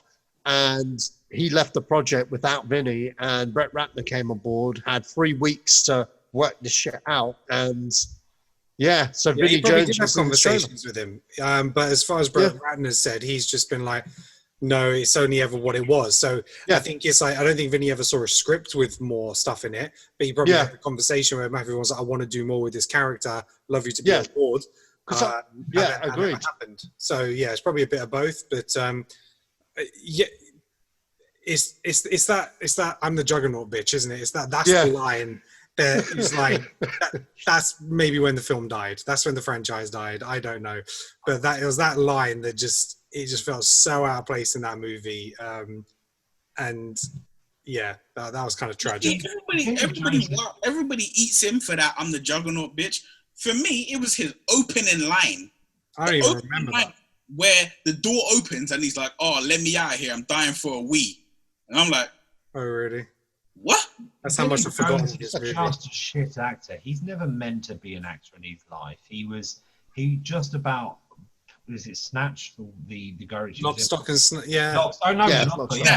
He was just about passable because he was basically playing a brute and a British brute at that. But Juggernaut was a train. I mean, X3 was a train wreck, and in sort of maybe he wasn't gone in 60 seconds later moaning. Yeah, he was. Out that he didn't have any dialogue. Gone in 60 seconds, he did like the last thing. Yeah, the last second he had like a one, and that's the thing. That's what made it memorable because he had one piece of dialogue, and it was like, cool. Oh, you know what the takeaway from the dialogue was? Oh, you speak. Yeah. My theory is he's bitter because he's then watched what's happened with the X-Men and Marvel movies and has ended up being bitter because, for a start, Juggernaut was meant to be the character that broke Magneto out of prison in I can't forget, is it Days of Future Past? One of the films. And then they realised that because of this weird agreement that Marvel and Fox had, where they had both rights to Quicksilver and Scarlet Witch, because it was a weird Avengers and yet also X-Men crossover and stuff like that, that when Marvel announced that they were going to be using Quicksilver, X-Men changed their script to scrap the Juggernaut, put Quicksilver in. Bizarrely did a better version of Quicksilver, and don't get me wrong, I'm a much bigger MCU film than a fan thing, but they did a very, very good version of Quicksilver.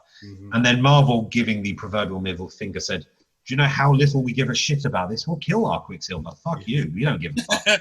And that's it. But the whole point is behind the scenes, because I've mentioned this before in these podcasts and stuff like that, you can imagine Vinnie Jones going, fuck, I could have been the Juggernaut in the new thing.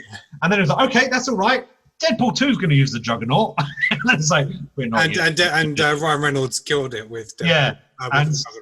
And I think that's the thing, is this is the guy that's watched his career almost come back 17 times and gone, fuck. Fuck. And so he's trying to stay relevant by promoting a shit film, by bitching about something that we all hated and all bitched about anyway. And it's like, it's a non-story. It's almost a travesty that we are giving this time to this, because Vinnie Jones, who's a shit actor, says something obvious is really not newsworthy, other than to bring up the fact that, yes, of course, X3 was shit, and had, Vaughn and Jane Goldman been involved, who were a really, really good writing and directing and pair, it could have been something different, but Brett Ratner got his hooks in, and the rest is history. So, but at the same time, I have to say this, right? If as much as he may be upset, I'm like, look, man, you were one of the martyrs, Vinnie Jones. You are one of the martyrs who reinvigorated X-Men movies. Because if it wasn't for I'm dying for a wee, I'm the Juggernaut bitch, maybe First Class don't come out, and if First Class don't come out, maybe we don't get Days of Future Past. And these are both good, and yet they both ironically led to the fact that, and I haven't seen it, so I have to be relevant, that I have to be fair and say I haven't seen it, so I can't fully judge, but I gather the Dark Phoenix is actually fighting X3 for being a bigger fuck up at the Dark Phoenix saga than ever. And it's like, that's really quite bad because X3 really screwed it up. And yet I heard the Dark Phoenix is almost as bad, you know, the latest They one. are equal. You're in for a treat. Levels. They're equal levels of bad.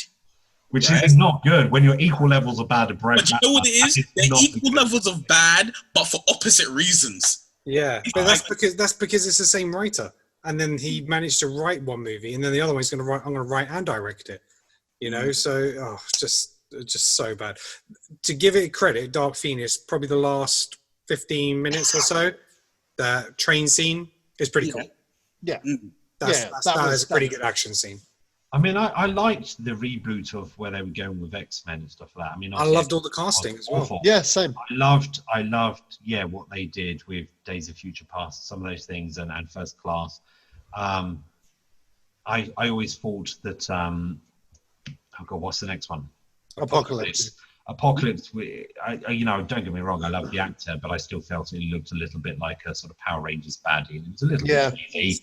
But I kind of went with it. But then, I heard the Dark Phoenix was so bad. It's like, I don't actually want to commit my time to this. I love comic book movies, but it's like, I just can't do it because I've heard it's so bad that I'll watch it and I'll go, yeah, it was so bad. It really was a waste of time. Disney pulled all their marketing money out of it as well.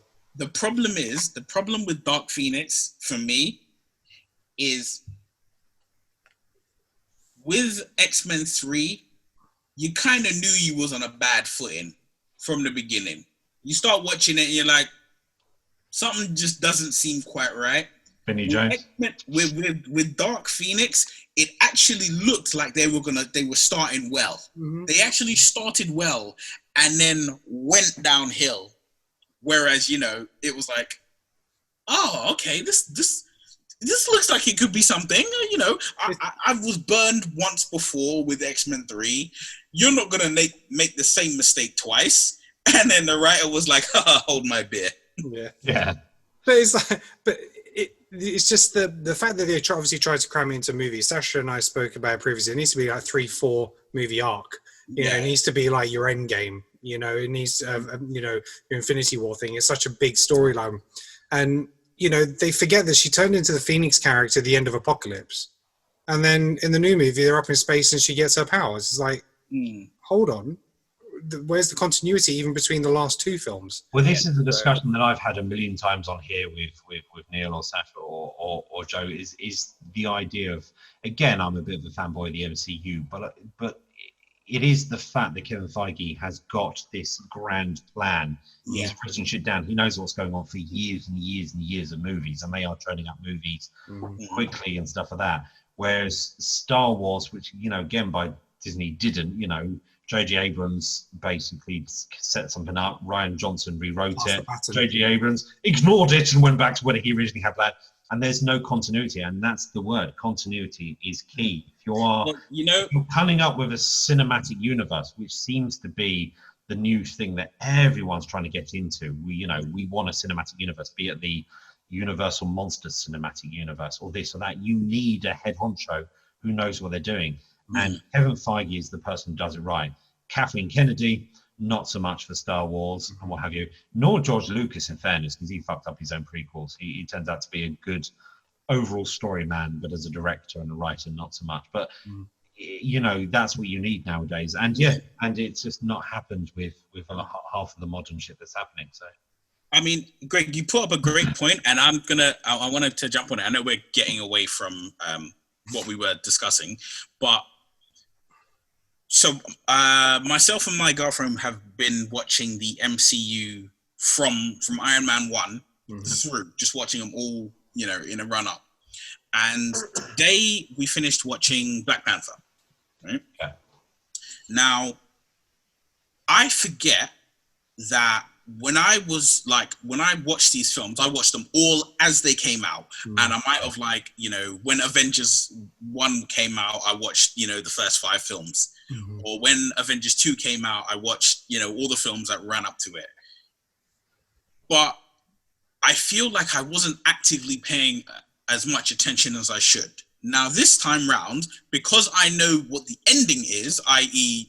Endgame / Far From Home, because I know what the ending is, I'm watching it with a different mindset. Yeah. And the level of world building is absolutely insane, because there are things that happen that are so tiny that I didn't even notice. So like Thor 1. In Thor 1, the Frost Giants attack the very same town that Thor winds up settling in as New Asgard in Endgame. Yeah.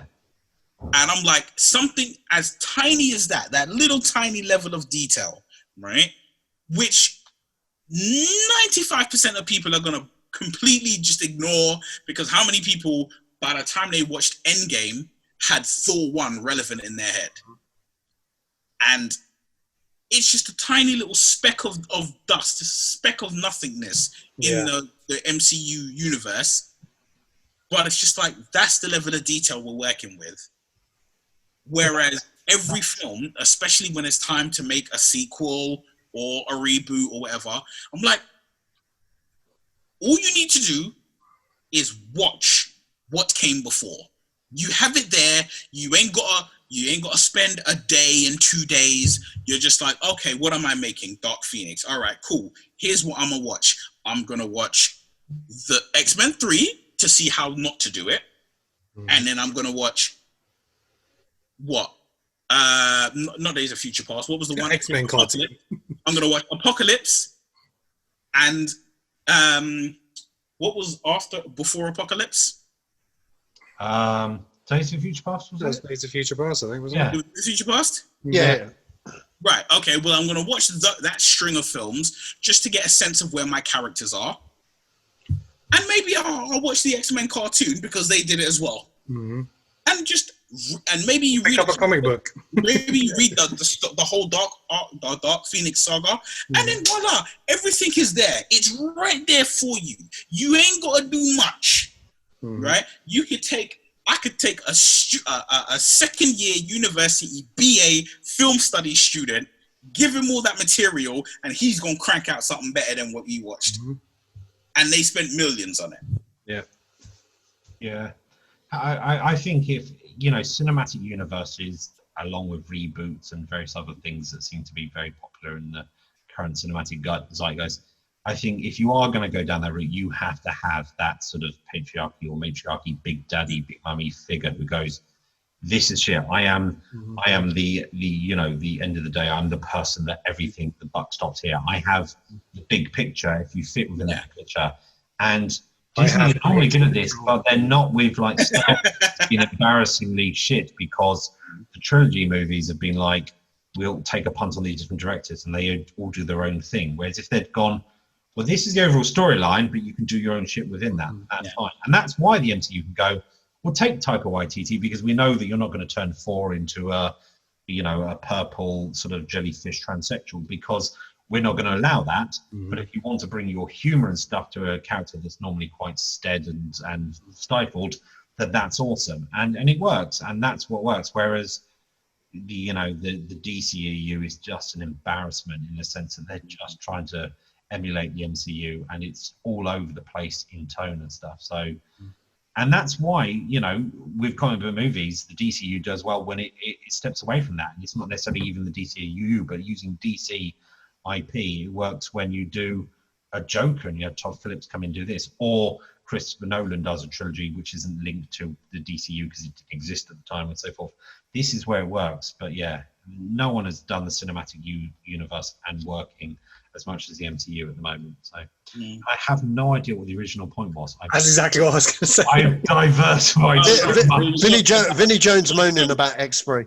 Oh, well, here's go. the thing. I'm hoping the X-Men is in now. I think it's going to be sat upon for a little while. I think that the MCU has been so much of having to legally ignore the idea of mutants and call them enhanced others and blah, blah, blah. They're going to have to go, how the fuck do we bring this into this? And when they do, they have to realize that for every shit film they've done, people like Hugh Jackman was inspired casting and this and that. So short of Danny DeVito being the new sort of Wolverine, which would work in height-wise and stuff like that, I don't know what they're going to do. So they're going to have to sit on it for a while. But when they do bring it into it, I'm still going to be happy that it's under the MCU banner. And that's the tip of the iceberg, because at the end of the day, they've still got the Fantastic Four to contend with, and that's just been shit from the off. Well, Disney, when you're going to be listening to this, watch out for the new episodes of Creative Control where we discuss this very thing. Don't worry, Kevin Feige, I got your back, homie. We got you covered, man. Fantastic Four, I got you. Definitely. Okay, I'm going to wrap this up with one more subject. I'm going to scrap 2 of them and save them for the next podcast. Okay. You scrapped 2 of them, but not the Skyline one, which makes me consider what was worse than the Skyline. Which 2 subjects are worse than Skyline? We're going to go out on high. Because we talk about superhero movies all the time, and the other one I'm kind of debating dropping anyway. But what I want to talk about is me, because I'm a huge fan, Tron 3. Tron 3 Ares. Okay, here's the thing. Okay, I don't know whether this is a reboot or a sequel, but Jared Leto is the only one signed. Mm-hmm. Now, I'm a huge fan of Tron, and you know what? Like, I'm in the guilty pleasure movement where Tron Legacy was totally my bag. I'll admit it had its flaws, etc.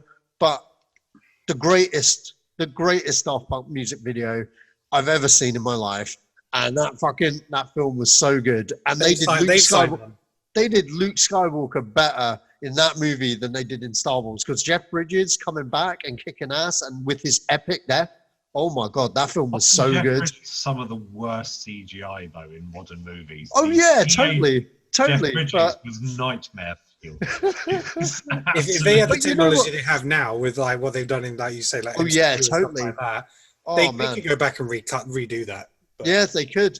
But you know what? I still enjoy it. I still enjoy Legacy. I can watch that, you know, at any point and just have it on, and I just love it. And I think it's got to do mainly with the soundtrack, to be honest. Yeah. I don't think I've seen it since the cinema.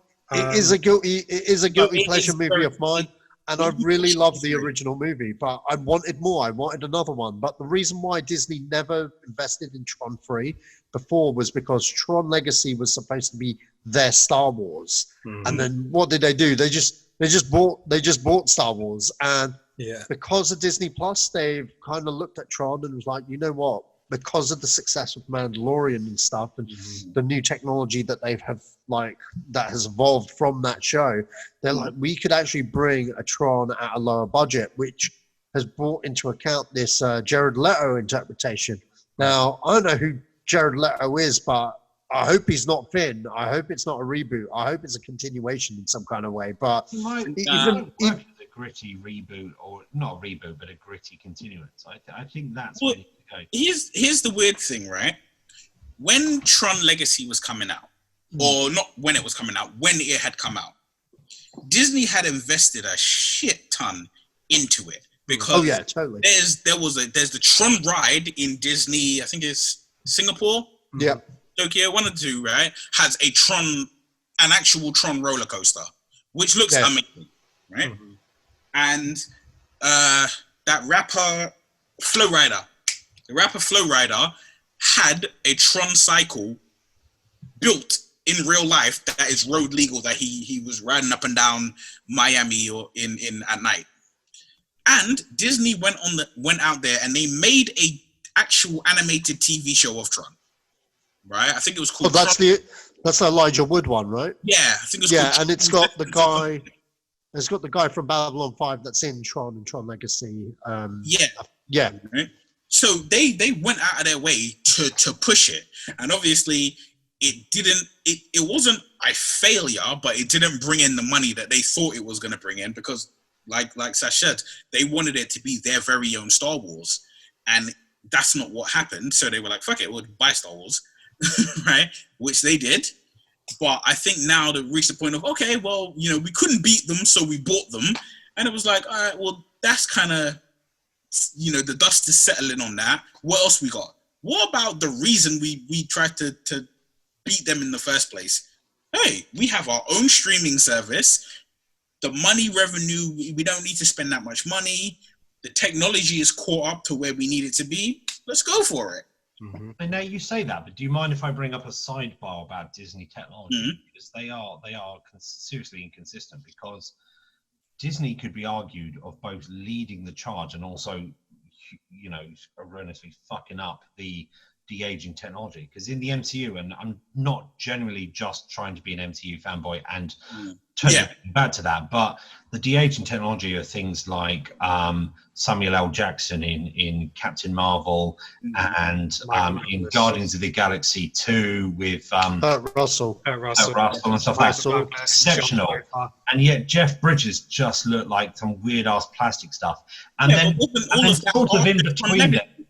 And then in between there was in the Star Wars, again, Disney owned, where you had Leia and Moff Tarkin, who were, the technology wasn't quite there, but it was very impressive. So they've gone from the almost like uncanny, like Samuel L. Jackson, where it's a real person, to dealing with dead people, or again, Bridges, who's alive, but it didn't work. And so they're doing weird things. And I think that's my issue with Tron, going full circle to the original stuff about like Pixar. When they were good, it was impressive. Tron was great. And then when the technology is caught up, Tron 2 had to rely on storyline, this and that. And I just wasn't, you know, the technology of the bikes and all that shit and stuff like this. Of course, that's going to look good, because now we can do that photo real and very impressive. And yet then you're still screwing up the likeness of the de-aging to the point where it's like, oh, that's a little bit jarring and awkward. So I just think that, maybe with the budget and the technology moving forward even more, Tron 2 or Tron 3 or whatever needs to be a TV series. I'm not talking about Jared Leto, because he's always... They could get Bridges back now, and they could do some other stuff with it. But, you know, Tron Legacy, that was 2010. So this was like before the MCU even started. Yeah. And it would have been filming in 2008, 2009. So, you know, the technology from then, you know, at the time, it was good, but you could tell. And for argument's sake, it kind of took you out of it. But when you look at stuff like Tarkin and stuff like Star Wars, if you actually watch that on a 70mm print, it's much more impressive. Yeah, when you watch it digital, because I saw it in IMAX. The thing is about the Tarkin thing. Let me just talk about the tech itself. For starters, ILM and the same people that did Tron Legacy, they also did all the MCU stuff.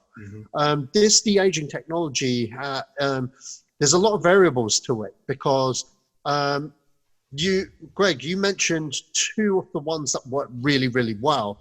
And a lot of that has to do with how much physical stuff they could do. For example, Kurt Russell, he brought on his own makeup artist who worked on his face throughout his whole career, because Kurt Russell, you know, he used to be a child actor. He's had the same makeup person for a lot of his career. Wasn't he? He was the kid. The last message that Walt Disney ever sent was to Kurt Russell. Yeah, that's right. And the thing is with Kurt Russell, he said, look, my makeup guy knows my face better than anyone. He could probably bring it down practically. And that's what they did.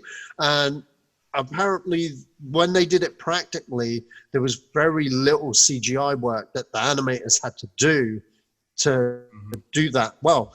And then you've got stuff like Robert Downey Jr. in Civil War. That was another good one.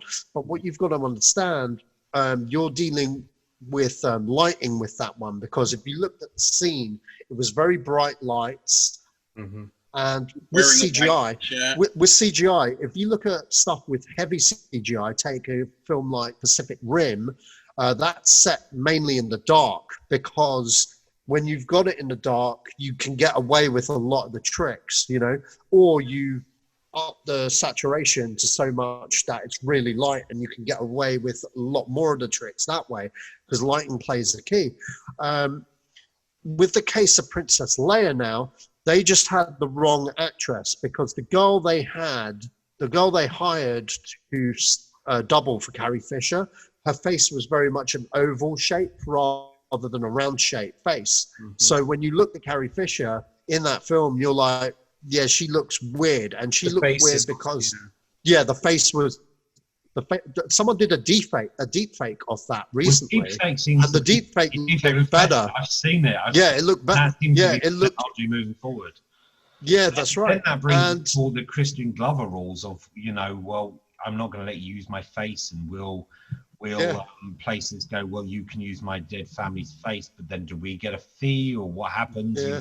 With And the case of Carrie Fisher, her family were 100% supportive and on board because they knew how much the role meant to her and whatnot. Because the daughter was being paid to be in all the movies. Oh yeah, totally. And she totally and you know what? Funnily enough, her daughter was the one that doubled that did the CGI Fisher in Rise of Skywalker. Yeah. And but back to Peter Cushing, the state were fine with it. But the thing is with Peter Cushing, they spent so much hours on that, even though, for good or bad, it came out. But the thing is with Peter Cushing, the visual effects artist mentioned about that was they had long discussions on that with Kathleen Kennedy, with the director, with Gareth Edwards and stuff. And they were being so critical of the performance. They had someone come in who wasn't a Star Wars fan, literally, and it was Kathleen Kennedy's assistant who wasn't a Star Wars fan. And they just said in the room, I don't think the person's performance is bad at all. Like, why are you being so harsh on the actor? Now, that person thought they were talking about their actual acting performance and not the fact that they were CGI. And they were like, well, for people that don't know Peter Cushing, would it work? Now, I sat next to my friend Lasimba when I watched Rogue One with Kenan, and coming out the movie, he was like, oh, the CGI was pretty bad on Carrie Fisher. I don't understand that. And then me and Colin looked at each other. We were like, what did you think of Tarkin? He goes, who's Tarkin? We're like, the guy that, like, with the Death Star, who's like, what? There was a guy in there from the first movie. It's like, yeah, fucking Peter Cushing's character. He's like, who's Peter Cushing? And I'm like, oh my God. He didn't realize. He didn't know. I hope you Peter Cushing followed was down the street with a bag. Shame. I wanted to, but it brings the question that we know who Peter Cushing is.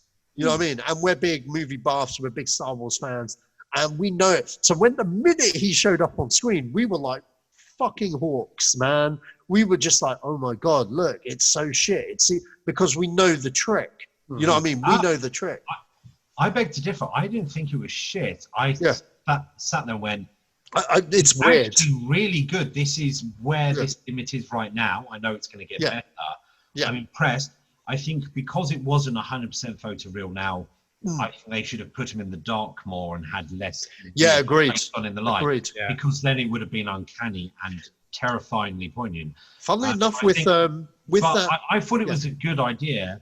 I just think that he could have been like they could have done more with body doubles and the CGI in the darkness, because it's like, if it's not photoreal, if you can't do Samuel L. Jackson in Captain Marvel, which I understand is different when you've got the original actor and de-aging is different from creation and stuff. So I realize the technology is slightly different and what have you. But that said, if you're not there yet, then you work with the tools you got. Yeah, exactly. Yeah, it's moving on and it's good. And I realize, as Kenan said, that there's quite a big difference from even the beginning of the MCU, and where Jeff Bridges was when it was weird plastic Tron Jeff Bridges. Yeah.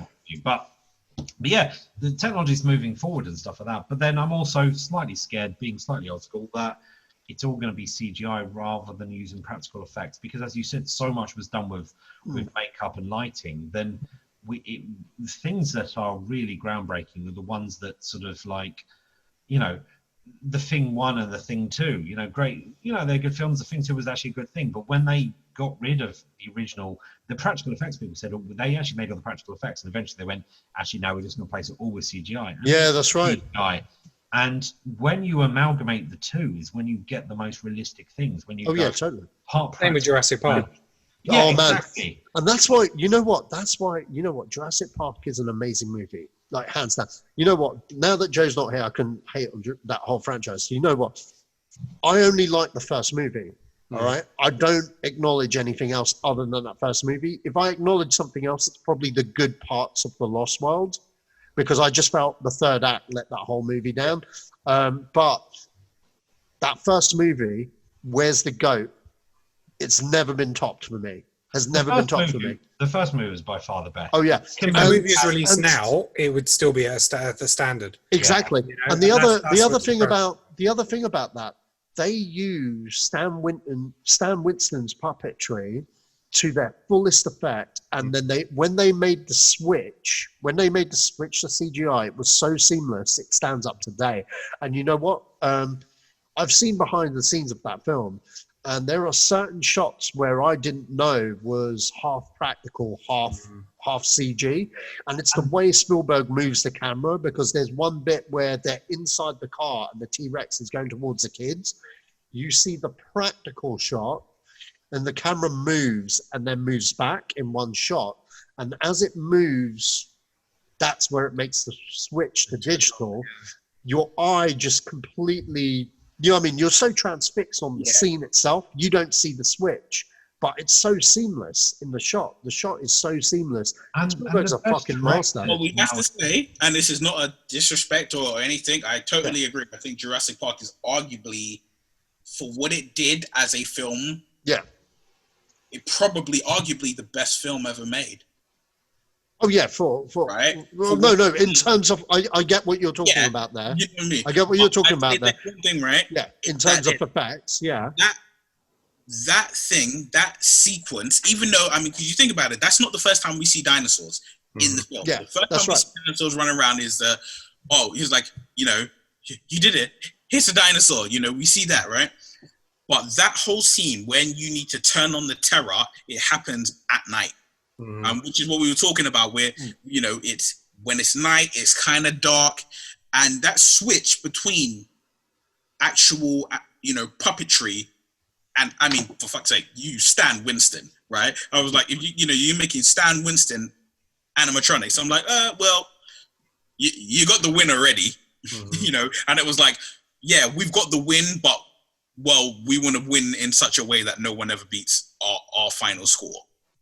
And it's in keeping with everything recently that the old school filmmakers who look at people like Spielberg and Stan Winston and put them on a pedestal are going, we're not there yet with CGI. We are making so much advancements. We're never going to see something as fucking awful as Anaconda or Sharknado or something, but we are a long way off of being so photoreal with everything that there's never use for puppetry or animatronics again, and which is why the prequels look so fucking fake and weird and plastic and just are jarringly bad. And we're going back to Star Wars again, and then yet when J.J. Abrams or when sort of the Mandalorian and stuff like that, let's use a mixture of animatronics and costume. Let's get this guy who's playing Nick Nolte's character in a costume, but we'll put some CGI in there.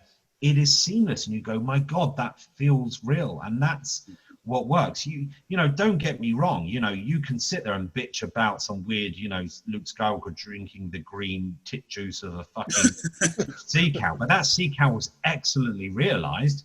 It was shit, but it doesn't look as bad as Jar Jar Binks. And so that's the whole point is we're not there yet. And Disney are both the pioneers of like moving this technology forward. But going back to the original point, because I feel that we should at least once in this podcast talk about the original subject briefly, is that Tron might work now the technology has caught up with the realization.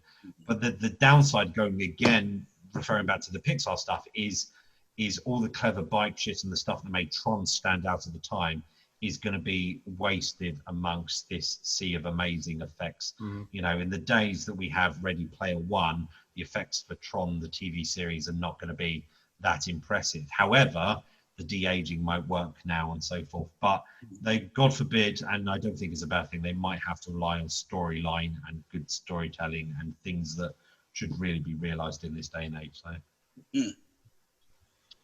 Okay, I guess that's a wrap, guys. Yeah. Where can we find you, Neil? You can find me at Shoot for Moon Pics on Instagram. And that's it. You can find me Ken? You can find me on Twitter at Kenan Talks Film. Great. Oh God, everywhere and anywhere and nowhere at once and stuff like that. I still have my TV series on called Board Gamers, BORED, because that was the worst decision I ever made, which is to play on words. No one ever can find it. But I still have Board Gamers, and that's on Amazon Video in the UK, the US, Germany, and Japan. You can find me sort of doing board games and stuff on social media, or you can find me doing stuff like PC Zone and what have you on the internet as well. So. Oh, you guys can look me up on Satchman3 on Twitter. I'm only posting Ghost of Tsushima posts. All you're posting. It's a gorgeous looking game, man. Everywhere I'm going, I'm like, oh, look at that sunset. That looks sick. Why isn't this real life? I need to go to Tsushima, man. It seems like a cool place. Yeah. You need to go outside your house. I do. I haven't left here since lockdown. I've lost count on the weeks. How long ago did we go to Budapest? Because literally when we got back, I've been here. It's 16th of March. You've been so since the 16th of March, I've not left the house. 15th of August today. About 5 months. Wow. Wow. You serving a jail sentence, man. Seriously. There's pretty much nothing you could do in UK law that wouldn't, bar murder, that wouldn't have got you out in that time. Oh, man. Well, anyway, it's Zedos gang, and we're signing off. Peace. Go on. Come on, do it. Come on. I am the man that killed Jamie Lannister.